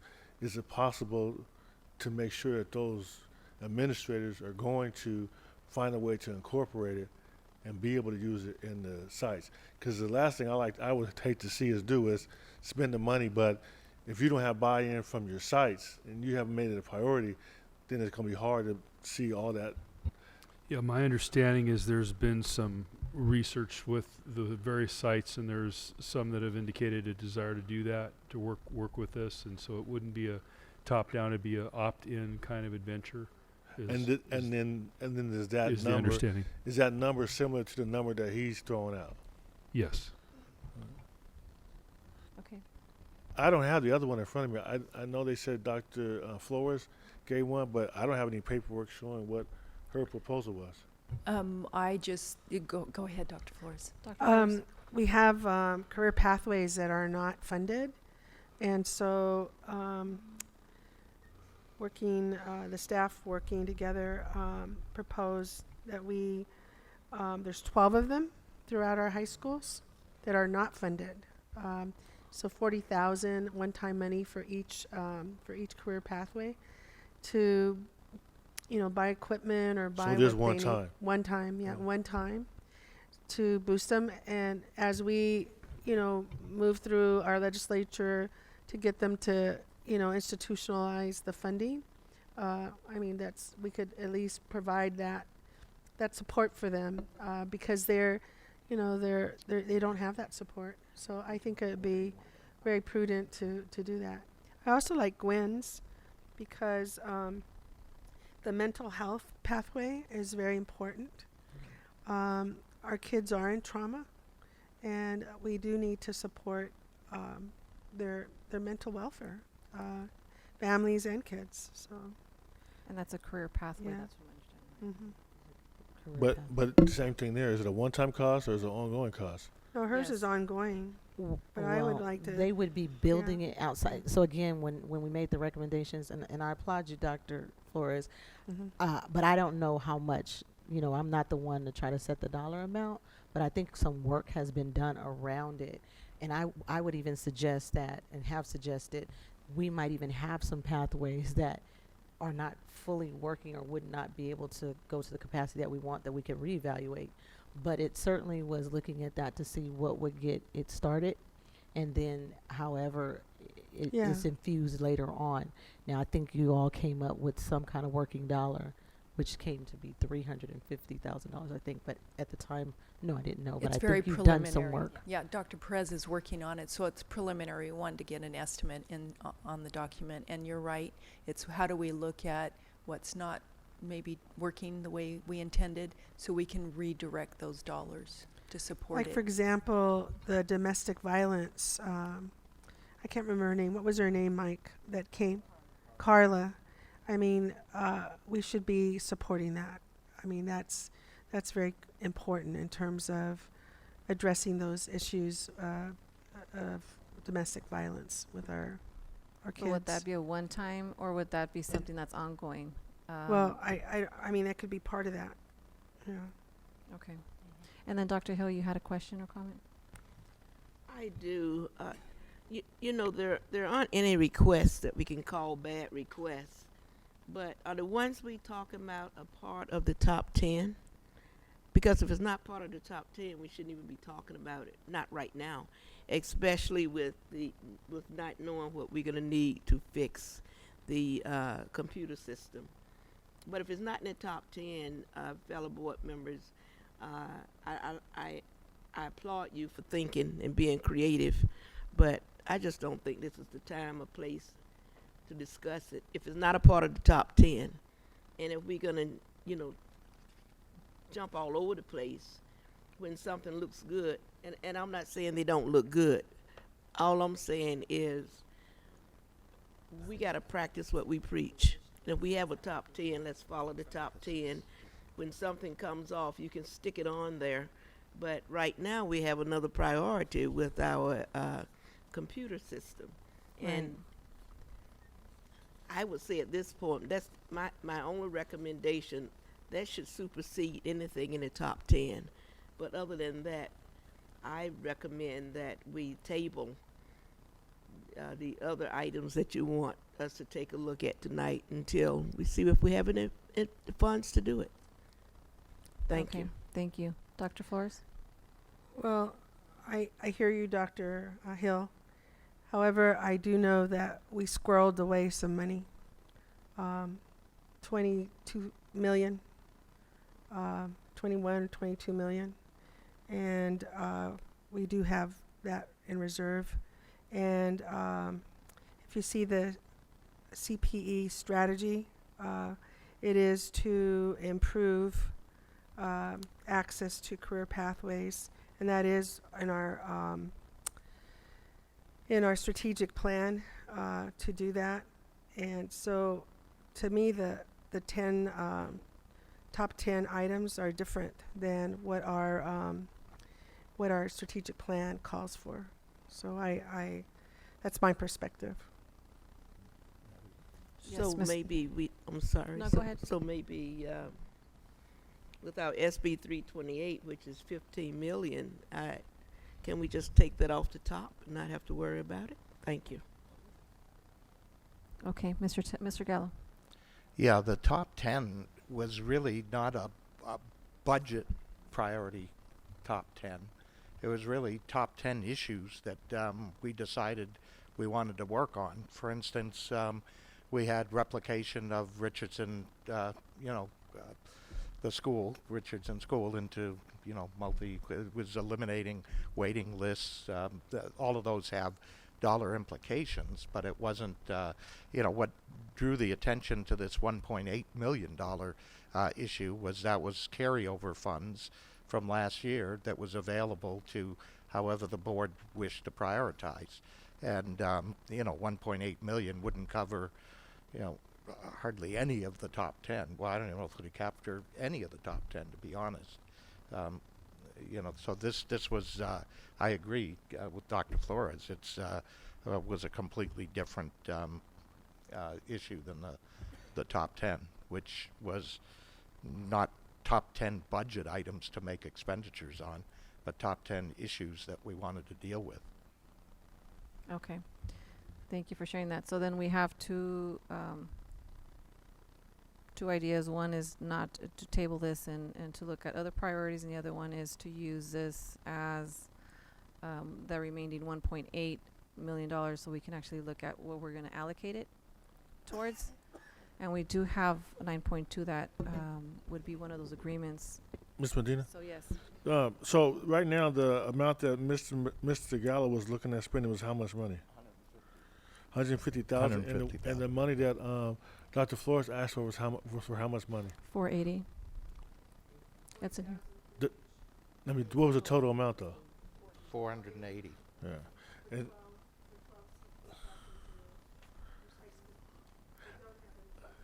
so you're not saying for new pathways, right?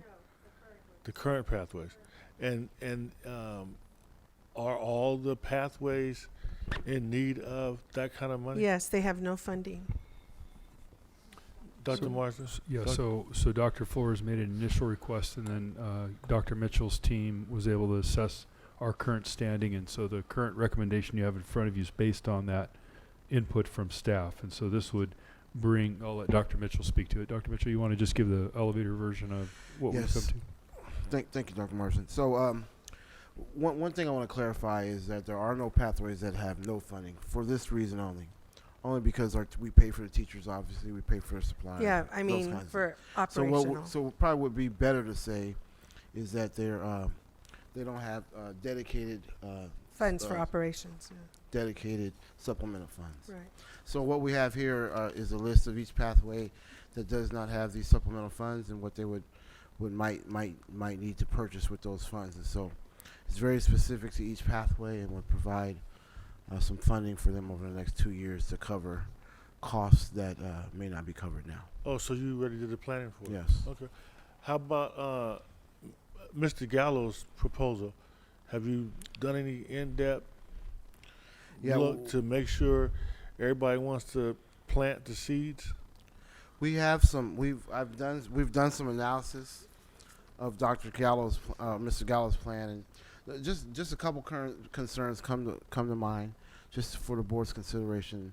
Number one is that we involve our teachers in curriculum decisions, and so that would be our concern. Even principals, one of the directions that we give principals is that we certainly don't want them pushing things into the classroom. We're in the middle of a new science adoption, new English adoption, new math adoption. You've seen our test scores and how we're doing on those areas. So that would be one concern. So if we have schools opt in, we would want to assist them in pushing in the new curriculum appropriately. Listen, I want you to listen. So we'd want to assist our principals in pushing in the curriculum appropriately alongside our SBTA partners to make sure that the priority is on standards-based instruction. The other pieces is that when we've created curriculum guides, scope and sequences, and benchmark assessments that are aligned to the standards that we're supposed to be teaching.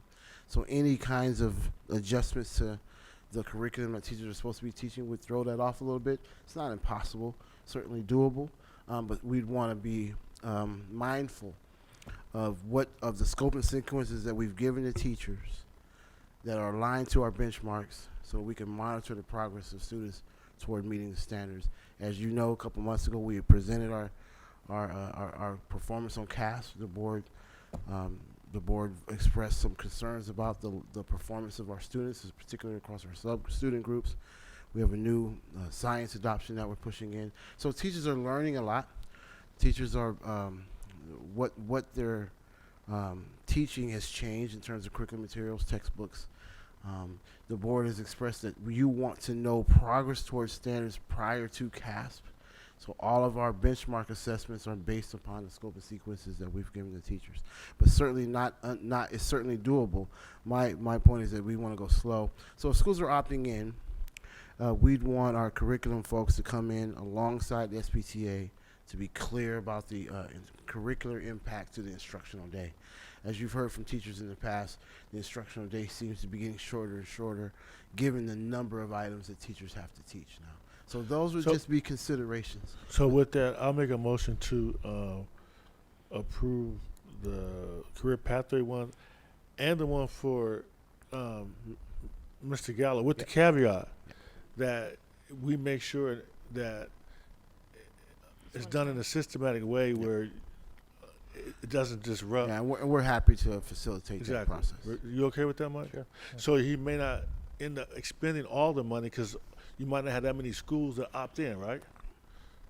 Yeah. So I haven't looked at the schools that have opted in. So we'll hit the ground running, Mr. Gallo, to determine those schools, and we want to make sure that our agreements with our union to make curriculum assessment decisions in concert with them.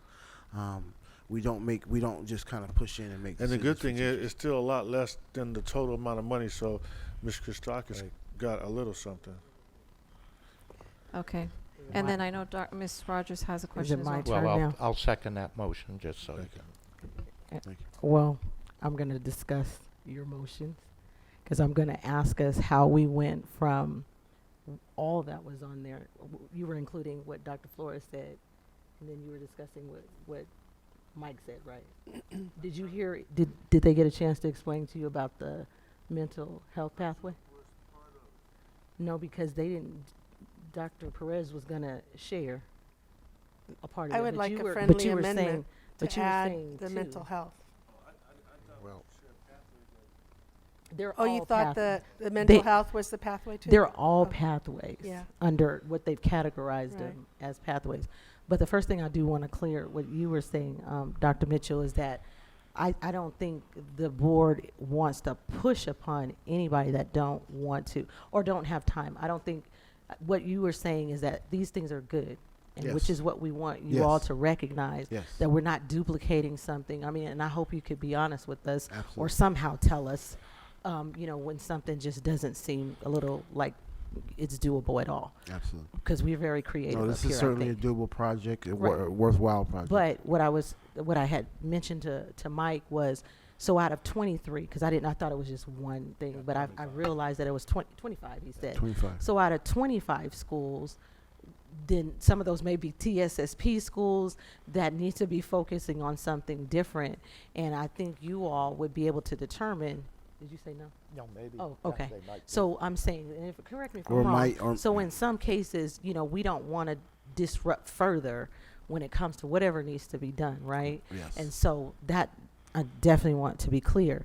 And then Dr. Perez was going to share out what that looks like. But I think the bigger question in the room is that we somehow discovered there was $1.8 million a few weeks back that we were going to work with, and then we had some other challenges. However, the question has to be, is it there, and then still whatever we're going to do with ransomware? Because I want to be clear on that. I don't want you just to agree, because we started off with, let me tell you where we are. We know that we also have late start, and sometimes it seems like, there's a big difference between 15 million and 1.8. That's not going to put a dent in late start anyway. But on the other end, where are we getting it from? What are we affecting? And what should we really be doing? Absolutely, I want a mental health pathway, because I think that probably, in my personal opinion, can supersede, because this is my personal thing, I think can supersede some that are not working. Because I've been on campuses where people were struggling, and maybe they didn't want to share it out. They wanted to do it, but they didn't have the expertise, they didn't have the bandwidth, and it just really was in name only, which Danny, you've spoke to that about doing, if we're doing something, not just do it just because the sound bite is good, we have the pathway of whatever. This one, as Dr. Perez can share out, but where do we put that? Where do we want to put it? Because we're looking at 630,000 right now between what you brought about. Because even Dr. Flores, with yours, when you told us earlier, I think it was less, but they went back and did some work until you went from Arroyo to 12 pathways, and then you did the thing. I talked with Dr. Marsden, and it's more fair to allocate to everybody. Right, and I saw a need, and that would have been a question. And then I talked to him actually. Right, and and that's fine, because the question first, when I first thought, I thought, what are other schools going to say? And so the right thing to do is find out, what does the whole thing really look like and what we're doing. So I get that's how the number went up. I'm glad that Dr. Mitchell did the research to So see Dr. Perez, we just to see what is needed at all those 12. And I think it's critical that she has identified the money as one-time money. Right. So and that's the I guess the part I'm confused about, we're going to create a new pathway, and that's it's not new. These are the ones we have So already. let's let Dr. Perez make a sorry. quick comment on the discussion around the mental health pathway. Oh, Sure. mental health. Okay. Yes. Okay. So the $350,000 would be the initial startup money that would be needed to get to the mental health pathway going. And then we would be looking at and reevaluating all of our current pathways to see what's working and what's not working, so we create sustainability. And any pathway, when you initially get it up and running, is where the bulk of your investment is going to go, because we're going to need to create the coursework and the sequence, create partnerships, ideally with Valley and Cal State for some concurrent enrollment. So it's going to take a little bit of money to get it up and running, but then the sustainability will be less than the $350,000. At the same time, we'll be reevaluating other pathways to ensure that everything is working at an optimal, ideal place, and maybe adjusting dollars based on what we find. And just the last thing I want to say, even with the mental health pathway, a lot of our contractors that come to us, they're doing trauma-informed care in bits and pieces. So we got, whether it's domestic violence or whether it's, synergies or whatever, it needs to align. So and that's I'll what we're modify not my doing. motion to include that. I'll modify my second. See, the thing is that we still have other board members that might want to also include things, and that's where I want to find out how does that even look like We're having a discussion now. It's agendized. Are there any other board members? No? Dr. Hill doesn't. She don't want us to do any of it. She said that we should.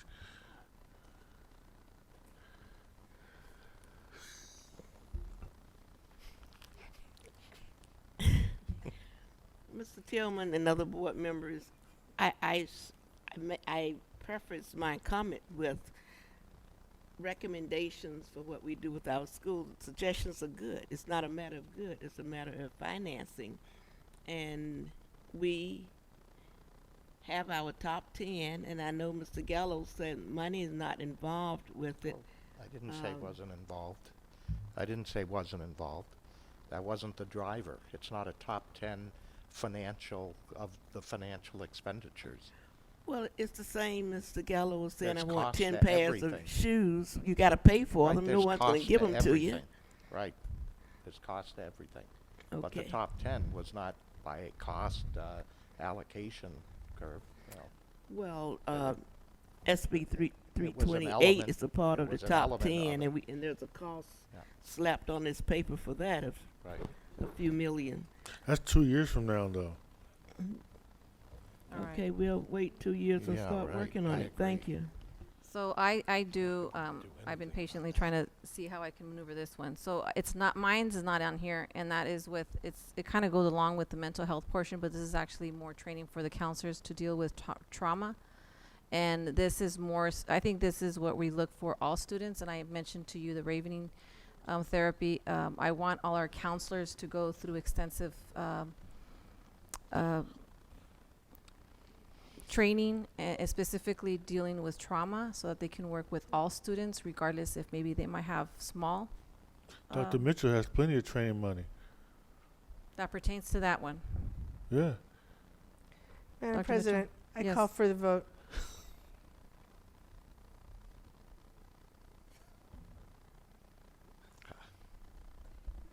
Okay. That's true. All right, so Professional then we'll development. go ahead and call for the vote. Any further discussion before I do this? So, if not, yes, Dr. Wyatt? Madam President, I just want clarification again on what we're finally voting on, because there's been a lot of discussion. 3 things. So let's hear them. The $430,000 one that Dr. Flores talked about. 480. 480. The 150 for Mike Gallows, and the 350 for Gwen Rogers. Which one of Mr. Gallows? Not the food truck. Not the food truck. I like the So you have a total of $980,000 that you're approving. How much? Dr. White, it's a total of $980,000. $980,000 is the total. Thank you, Madam President and Mr. Tillman. Okay. All those, oh, yes. Dr. Hill? Is that the same $1+ million that the 7 of us were going to split? Yes. Yes. Okay, thank you. So that means 3 of us have not been able to get anything. So all those in favor say aye. Aye. All those opposed? No. So we have 1, Dr. Hill. And any abstentions?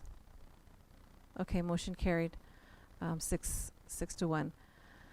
let's go ahead and move towards 9.2, which is basically is part of that conversation, which was one of the action items. Then let's go past 10.1, report by San Bernardino Teachers Association. I do not see them here. 10.2, report by California School Employees Association. I do not see them here. 10.3, report by Communication Workers of America. I do not see them here. 10.4, report by San Bernardino School Police Officers Association. None. 10.5, comments by school board members. And we're going to start with Dr. Wyatt, who has been patient. So, go ahead. Thank you, Madam President.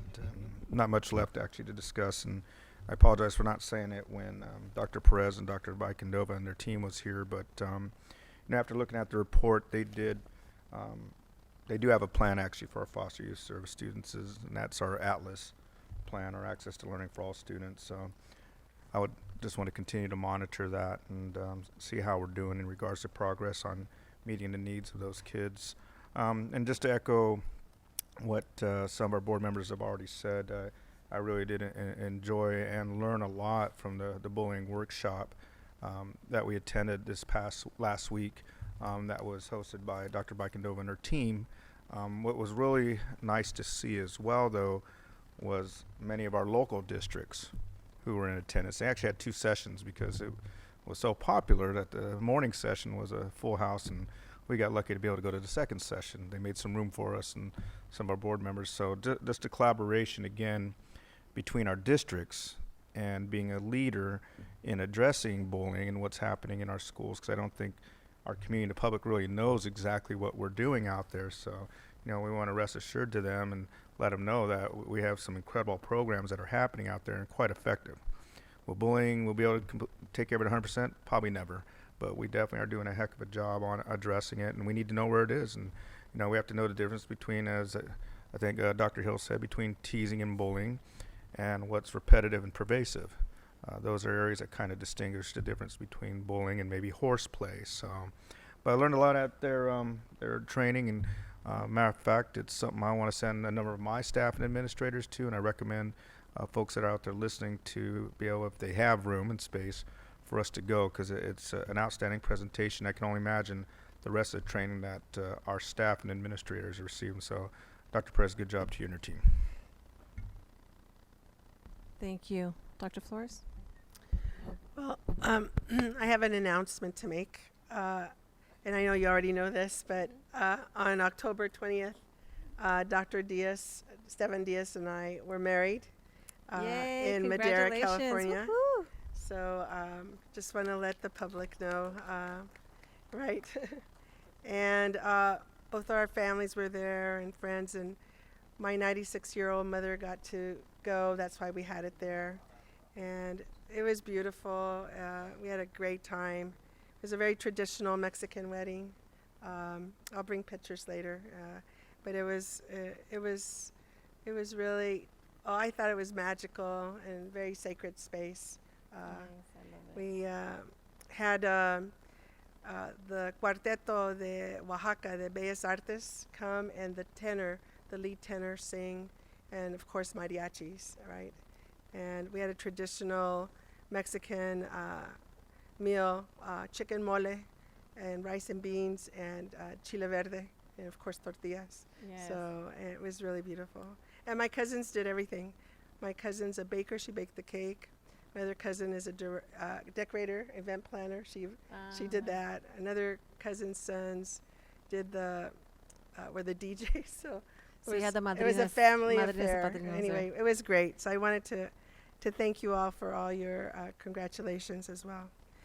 And I have 2 asks, and I guess Dr. Marsden's not here, but I would like an update on the Renaissance Learning pilot that has been proposed, that I think you met with them. I'm not quite sure where we're at with it, but they wanted to pilot gratis access to like a lot of books to our kids for reading for our literacy campaign. So Dr. Mitchell would like to know the status of it. And then also the Latino Task Force. I went on our website. It's not on our website. I would like to request that we place it on our website, just as we have the African American Task Force, and that we also have the agendas on there. We have the minutes posted and the meeting dates so that people can go to it. And also, I've gotten requests that people put their emails on the sheets, and they haven't gotten emails, so I would like to request that we do that. And hopefully we'll get more people, Dr. Mitchell, next time. And I was just thinking, maybe, principals invite, 3 to 5 parents or something, just to make sure that they, have a special invitation, especially what President Medina has requested, that we have, Latino parents that are not EL parents, that we have a representation, given that 79% of our student population is Latino. So that's all I have. So thank you. All right, great, thank you. And then you did note that, because Dr. Marsden wasn't here, for what her asks were, right? Okay, good. Then Dr. Hill? Thank you, and congratulations. The photos on Facebook were lovely. So thank you and congratulations.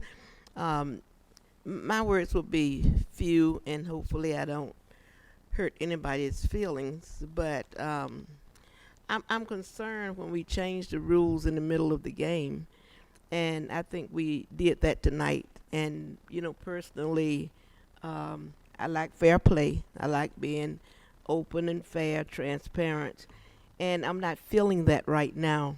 So if the rules gonna change as we see fit, then let me know it's okay, so that I can do the same. It's not something I want to do, because I'm a follower of the rules. I'm a follower of policy and procedure, and I think I pretty much understand my role as a board member, as to what our role is. And I'm not feeling that right now, and I think it's only fair that I share with you. But I am going to say to the superintendent and cabinet, I hope you are living by the vision you have for this district, and that you're going to do what's right. And if some things are happening that you aren't in agreement with, someone needs to speak up. Someone needs to speak up. Otherwise, I don't think we are being true to our students, to our parents, not even to ourselves. So all I'm saying is, let your conscience be your guide, and I'm going to do my best to let mine be mine. But right now, I'm not feeling the unity we should have, because I'm feeling some people are going through the back door or the front door, when many of us have to go through the back door. So thank you. Thank you for, I love you all. I love you all. I'm not liking you right now. Thank you. Fair enough. Ms. Rogers? Thank you. And also congratulations to you as well. My comment will be, again, I had my only kind of comment that rose to the occasion was, again, to thank the student service and the bullying and all of that, because that is just a huge thing in our community and all over the nation. But this is not the first time I've ever said I concern myself about the areas where I can have the greatest control. I'd like to be able to help everywhere and everybody. But I think with us starting as leaders, to walk in a room last week and see, other cities sitting in the room, taking notes, asking questions about things we have been innovative about doing, is a good feeling, because a lot of times, people are out there scrambling what to do, and we've been very courageous about a lot of things. Sometimes it was difficult, doing it, but then the greater good came down to what is best. And what's best is, we know that our students are crying out. We heard some tonight. whether it's defined as bullying or whatever the case may be, at least that we have a team that will come and be able to make some assessments, but more importantly, respond to the need that the parent and the student have. So I'm grateful for that. I'm looking forward. Again, Dr. Marsden, as I said, I think this is something we can lead right here in our community by whether it's in our board meeting where we're going to highlight and be able to say, please join us in our board meeting as we share out about bullying, and again, be the first to do something that is going to be helpful for others that are already coming to our meetings and trying to find out. And this is not the first time. This is other things. We applaud the Late Start team with Dr. Volkemer, where others are calling and questioning. It was difficult and hard. And I remember sitting in the board meeting a couple of years ago and trying to talk to the board from both sides of what we just went to gather information. And guess what? Fast forward, it is coming to life right now. So because we are ahead, we don't have to go back and try to create notes. We have our own notes to look at. So I applaud you all for doing that, and have a great night. Okay, Mr. Gallo? Yeah, thank you. I want to know if we could maybe get a report on our innovation grants and how we've been kind of doing, how those have been doing over the last couple of years. There's really some great ones that you guys went through an entire selection process on, and sure love to hear how those things are going. So I know we kind of usually do that at some point during the year. Yeah, it'd be our pleasure. And I'm just not sure when we've had another one, but it's really neat to celebrate some of those things. And I had a few teachers ask me about, is it appropriate for our nutritional services to, and I'm sure we're allowed to do this, but to perhaps have a meal like during the firefighters' efforts during this past week. It would have been nice to maybe do something like that, have nutritional services, serve them a buffet meal or something up at they were at the park at Waterman and 40th Street and stuff, and that was a great idea, I thought.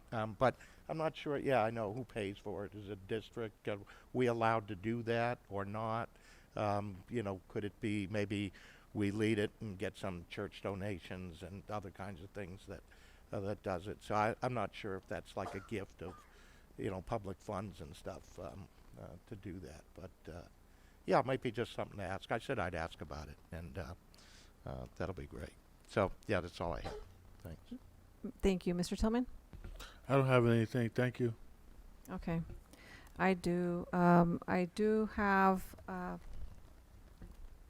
this past week that the special ed department had a coffee with the directors, which was nice because that way they were able to speak about the programs and what they're doing, and then having parents discuss on any issues that they might have or any concerns that they might have. So they provided this blue sheet, which was a great way of having parents still address some of the issues they have with their own child, and then having the district look at those and address those. Those are going to be a great way to try to, whenever we have certain meetings and if there are issues within special ed, that way the department's able to address those issues directly instead of having it where you have parents complain and there's no follow through. So I think that was a great way to address some of the issues. When you look at what Dr. Hill said, and I understand her frustration at times, because in reality it does feel like there's certain, and where there's they have either more of the experience or just having their relationship with someone in the district that are able to add items. So I just want to make sure that we are being mindful of that and not abusing that power as well, because we all have certain powers that we and we definitely don't want to abuse that. And that's basically it for right now. Yes. Go ahead, Mr. Rogers. Dr. Volkemer, on the question around the bullying, I did want to add that it would be important for students to be a part of that presentation. So I just wanted to make sure that was noted. Okay. And then Dr. Marsden, go ahead. Thank you, Madam President. So just a couple quick things, Board. One, Board and community, just to remind you, tonight is our last board meeting in this room. Next time we meet, we'll meet together in a new Board of Ed. So just remember that, mark it down, December 10th. We'll start in our new boardroom. So excited to do that.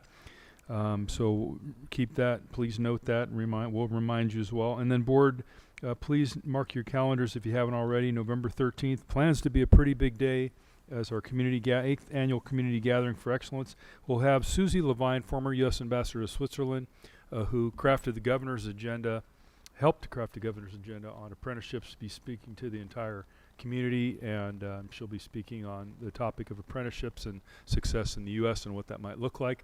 We'll be pleased to have a small contingent of folks engaged with our Link Learning Alliance and Pathways team members, workforce team members, county leaders, state leaders, and workforce development. So excited about that event. And then finally wanted to mention to you that we had one of our own schools, Norton, is featured in the CNC Computer Numerically Controlled West October-November magazine issue. CNC West is a magazine dedicated to a Western metal working manufacturing industry. This issue highlights Principal Elizabeth Cochran-Benoit and her staff's work to successfully implement a high-quality computer programming manufacturing program at the elementary level that allows students to build upon their previously learned skills as they integrate additional skills at each grade level. Hard copies of the magazine are forthcoming, but at least for now you have that copy there, so it's pretty neat to see our staff highlighted. So those are all my comments for the night. Okay, great. Let's go ahead and move along. Let's go to 11.1, approval of consent items. Are there any items to? So moved. Second. Okay. The discussions. Board, we do have, one item that we do need to read in some changes to on 11.25, and so we can. 11.12. I'm sorry, excuse me. That was the one I was going to pull. 11.12. So why don't we pull it and then we'll read in those changes. And then I believe we also have a read-in for 11.25. 11.25. Oh, I was going to pull that one. We'll pull for both of those clarification. items. Staff are pulling those items, and then we'll All right. have And then the I am board to weigh in. pulling. Oh, you're pulling 11.25 from the Staff is consent? pulling items 11.12 to read in changes and 11.25. So once we've read in changes, then the board can ensure it's they can continue its conversation around that time. Okay, and then I'm So also. are you pulling them for tonight, or are you going to change them? No, during- we're going to read in changes for tonight. So pulling them to Oh, I discuss, see. read Okay. in, and then take a All vote right. on those Okay. items. And I I almost. would. Oh, go ahead. 11.4. Go ahead. 12.2.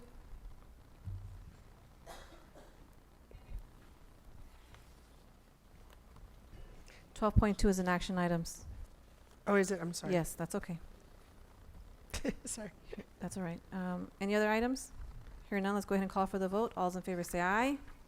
All Aye. opposed say nay. Okay, motion carried. Let's go to 11.4. I actually want to make sure that I want to put to reject this and to look for another company. Nestle Water has been extracting water here in the mountains, and there's been a lot of environmental implications that they've been doing here in the area, and plus this is something that we can definitely look at other alternatives. So I would love to try to look at what other company we can use, and that we can negotiate with. Yeah, let me turn that over to Ms. Christakos, and she can share with the board any potential impact. Can I make a comment before she Yes. does? Okay. When I saw this too, I thought, why are we giving a contract to someone in Louisville, Kentucky, when we could give it to one of our local, water distributors? So, right. Yeah, we'll let Ms. Christakos weigh in. So I do not have what process, and Ms. Love is not here this evening, that we went through. She generally does a RFP or whatever is required for this. So and she's not here. So I don't want to hold up, or it could be a ratifying. We might not have a choice because this was Well, the process. thing is that we can Table it. definitely pick another company. That's all that I'm asking. We is might to- have already gone through the process to select someone, so Well, then we'll I just would go like- ahead and pull it. Yes. And then we'll bring it back. Just know that it may be a ratification if we're tied into something. We don't But- want to cut off service to our school sites. No, but we definitely want to look at another company Okay. that we can use. Thank you. Thank you so much. Let's go to 11.12. Thank you, Madam President. So we have No, a they pulled it, so we don't have to vote. Yeah. read-in. On 11.12, it is not disputed. It is a change order with CJ Acoustics, so that the beginning, we just will remove disputed.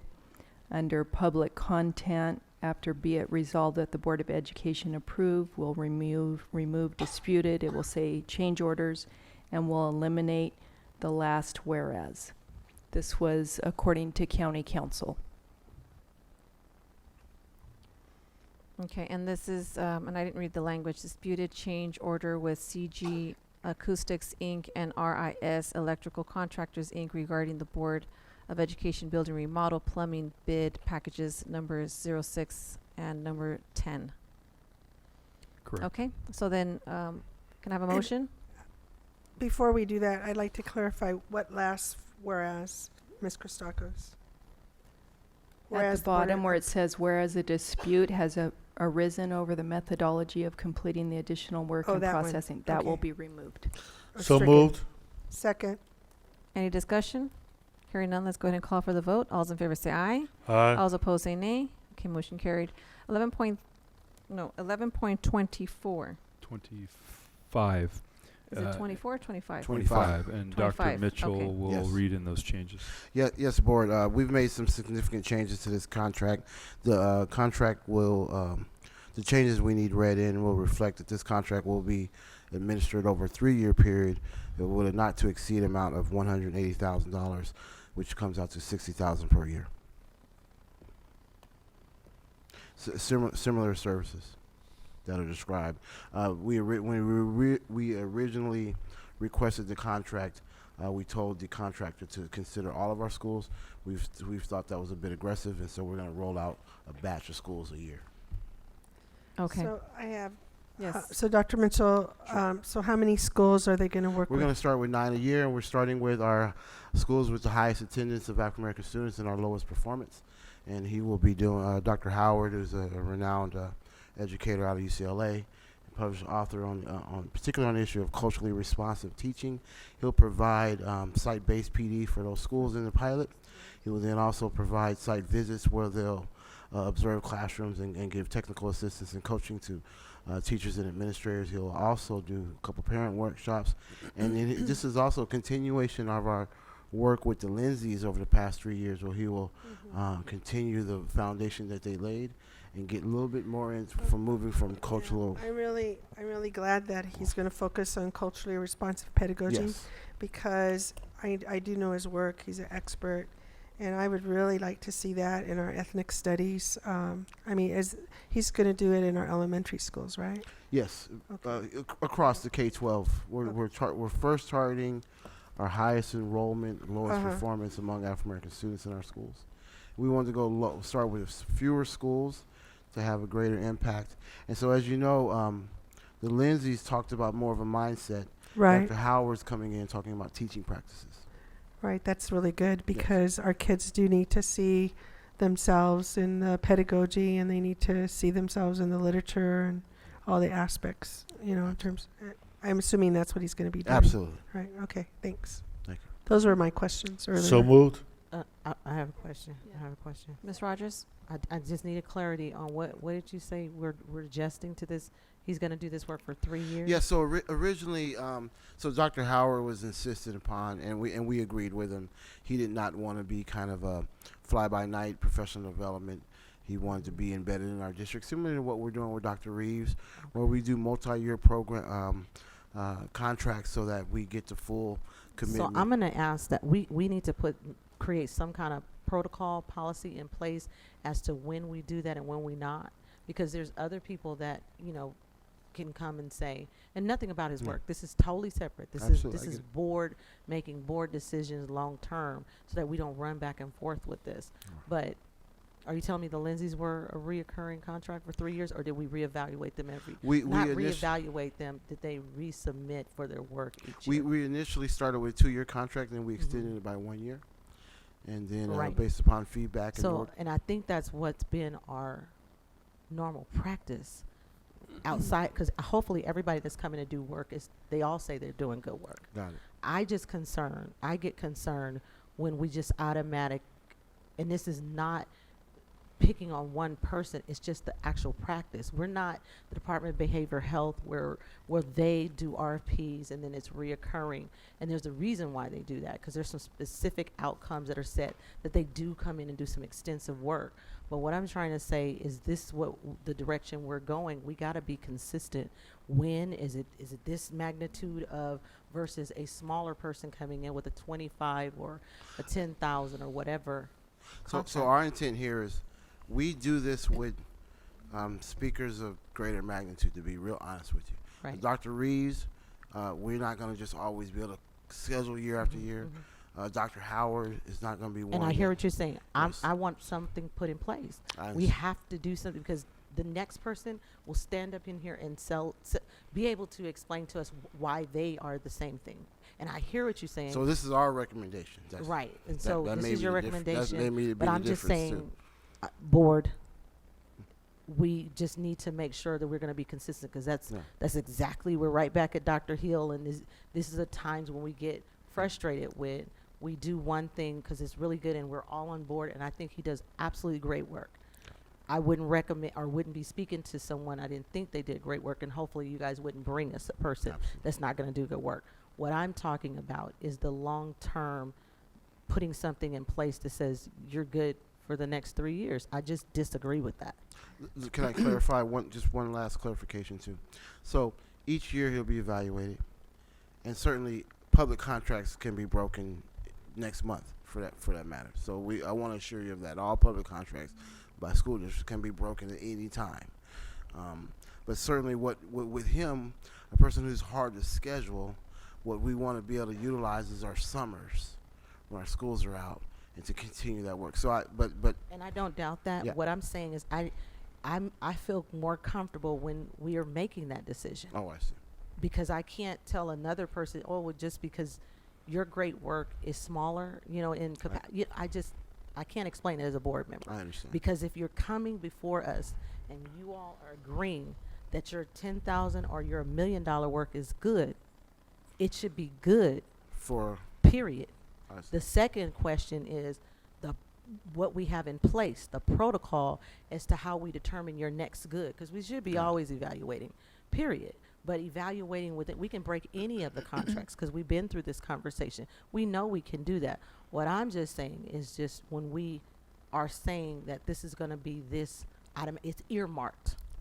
I see. I Are you have a saying problem with that. would you rather me break it into year 3? I would rather it come back the way I thought all of our contracts do. When it's Okay. up, it's time. You come back in plenty enough time. And what Yeah. we run into with the continue. district is a lot of times the those with contracts will come back to us and say we're ready to go to work. Then they want to work. Got it. The contract is not done. Got it. One time we had where a person was already doing some work. The board disagreed. We got into a situation we had to pull back.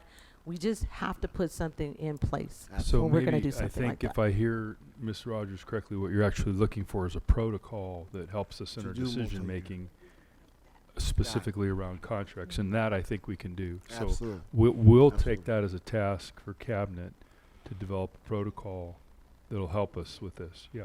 And then Dr. Hill, you had a question or comment? Dr. I'm sorry, Flores? Dr. Flores. Sorry. Gwen, when I was a consultant, I would pitch a 3-year contract because it would take me that long of time working with staff to transform their pedagogy. Right. And so, and yes, based on evaluations, it was renewed, but I did get a 3-year contract. And sometimes I continued for another 2 years, for 5 years, because the work still needed to be done. Dr. Howard's credentials are stellar. Right. I know, but going back to the protocol, what we don't see here are the goals, all the nitty gritty. I'm just assuming, because I've been a consultant, that he is going to work with a cadre of teachers, principals, and they're going to implement, critical, culturally relevant, responsive pedagogy. And that takes time. That takes time because,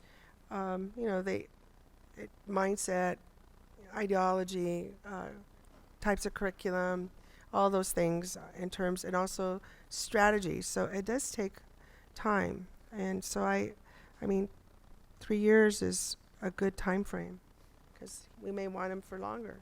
And again, I'm not questioning his work at all. I want to Yeah. be clear. If he was watching this right now, I know his work. I know it's great. I've followed his work. You're just asking for because protocol. I'm asking for protocol Yeah. because I won't be talking to Dr. Howard.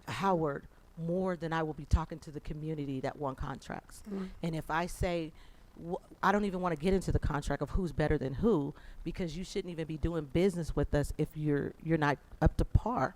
And I work for the Department of Behavioral Health, where this is true RFPs. But true RFPs have you coming in back and forth, checking in on your 3-year innovative contract to prove that whether we need to cut it off right now, and Scott, and you're familiar on the county side as well, these determinations will be made long before you think they're going to make a determination, well into the 3 years. Plus, the big part of it is no different than doing work with youth.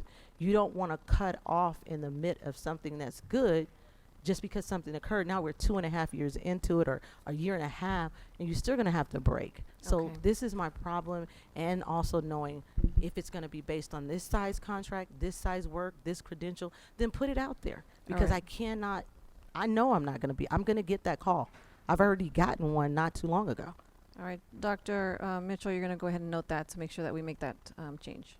Yeah. So back to Dr. Marsden's commitment that what we're hearing is a clear criteria and protocol so that we can communicate with our partners why we would consider a multi-year contract, why we would not, and the evaluative pieces of those contracts as well. All right. Okay, let's go ahead and call for the vote. All those in favor say aye. Aye.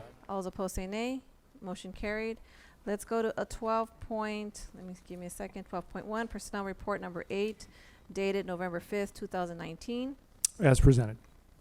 Okay. So moved. Any discussion? Hearing none, let's go ahead and call for the vote. All those in favor say aye. All those opposed say nay. Motion carried. 12.2, modification to the ratification form for English learners in grades 1 through 12 to FEP, which is, where is it? RFEP. Okay. So I need a. So moved. Okay. Any discussion? Yes. Dr. Flores? I'm going to vote no, board, and I want you to know why. Because throughout the state, there are districts that are going to contest this, and I hope that we will. And we're the first district that has to adhere to it, because we were audited. We're the first ones audited. And other districts are not going to follow it because they haven't been audited. And they're going to go before, and parents are going to storm the State Board of Education to change it back to 3. So, but I just want you to know why I'm voting no. Okay, thank you. Okay, so then so we call for the vote. I moved it. It's been second. Okay. So we're going to go ahead and call for the vote. All those in favor say aye. Aye. All those opposed say nay. I will vote nay as well against it. So it's 5-2. Motion carried. 12.3, resolution of District Emergency Pacuma K-8 School. So moved. Any discussion? Hearing none, let's go ahead and call for the vote. All those in favor say aye. All those opposed say nay. Motion carried. 12.4, consideration and approval of the amendment to employment contract superintendent. Any discussion? Hearing none, let's go ahead and call for the vote. All those in favor say aye. Aye. All those opposed say nay. Okay, motion carried. 13, summary of board requests. And Dr. thank you, board, by the way. Okay. You're welcome. Thank you, Madam President. I have all the following follow-ups from this evening's board meeting. Number one, put together an information campaign and flyers, et cetera, to inform families about the dangers of vaping. Second, provide what our consequences are for cutting class. Third, and as part of that information campaign, knowing what to look for and that vaping devices and paraphernalia are not allowed at school, but using pictures and making sure that parents know what to look for and be on the lookout so they're not sending those items to school. Provide an update on the Renaissance Learning Pilot. Next one is make sure that the information on the Latino Task Force is up to date on the website, including agenda, minutes, dates, etc., and make sure that email responses have been given to those who have had email inquiries. Provide a report on our innovation grants. Next is explore our ability to provide meals for firefighters and our first responders, and then provide a bullying prevention report that would include students. Those are the follow-ups that I noted.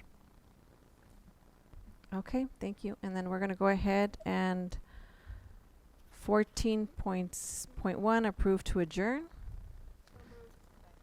Okay, call for the vote. I always get confused with this one. All right, so anyways, we'll go ahead. Meeting adjourned. The next board meeting will be December the 10th. At December the 10th at the Board of Education meeting, 777 North F Street, San Bernardino. See you all there. The new board meeting.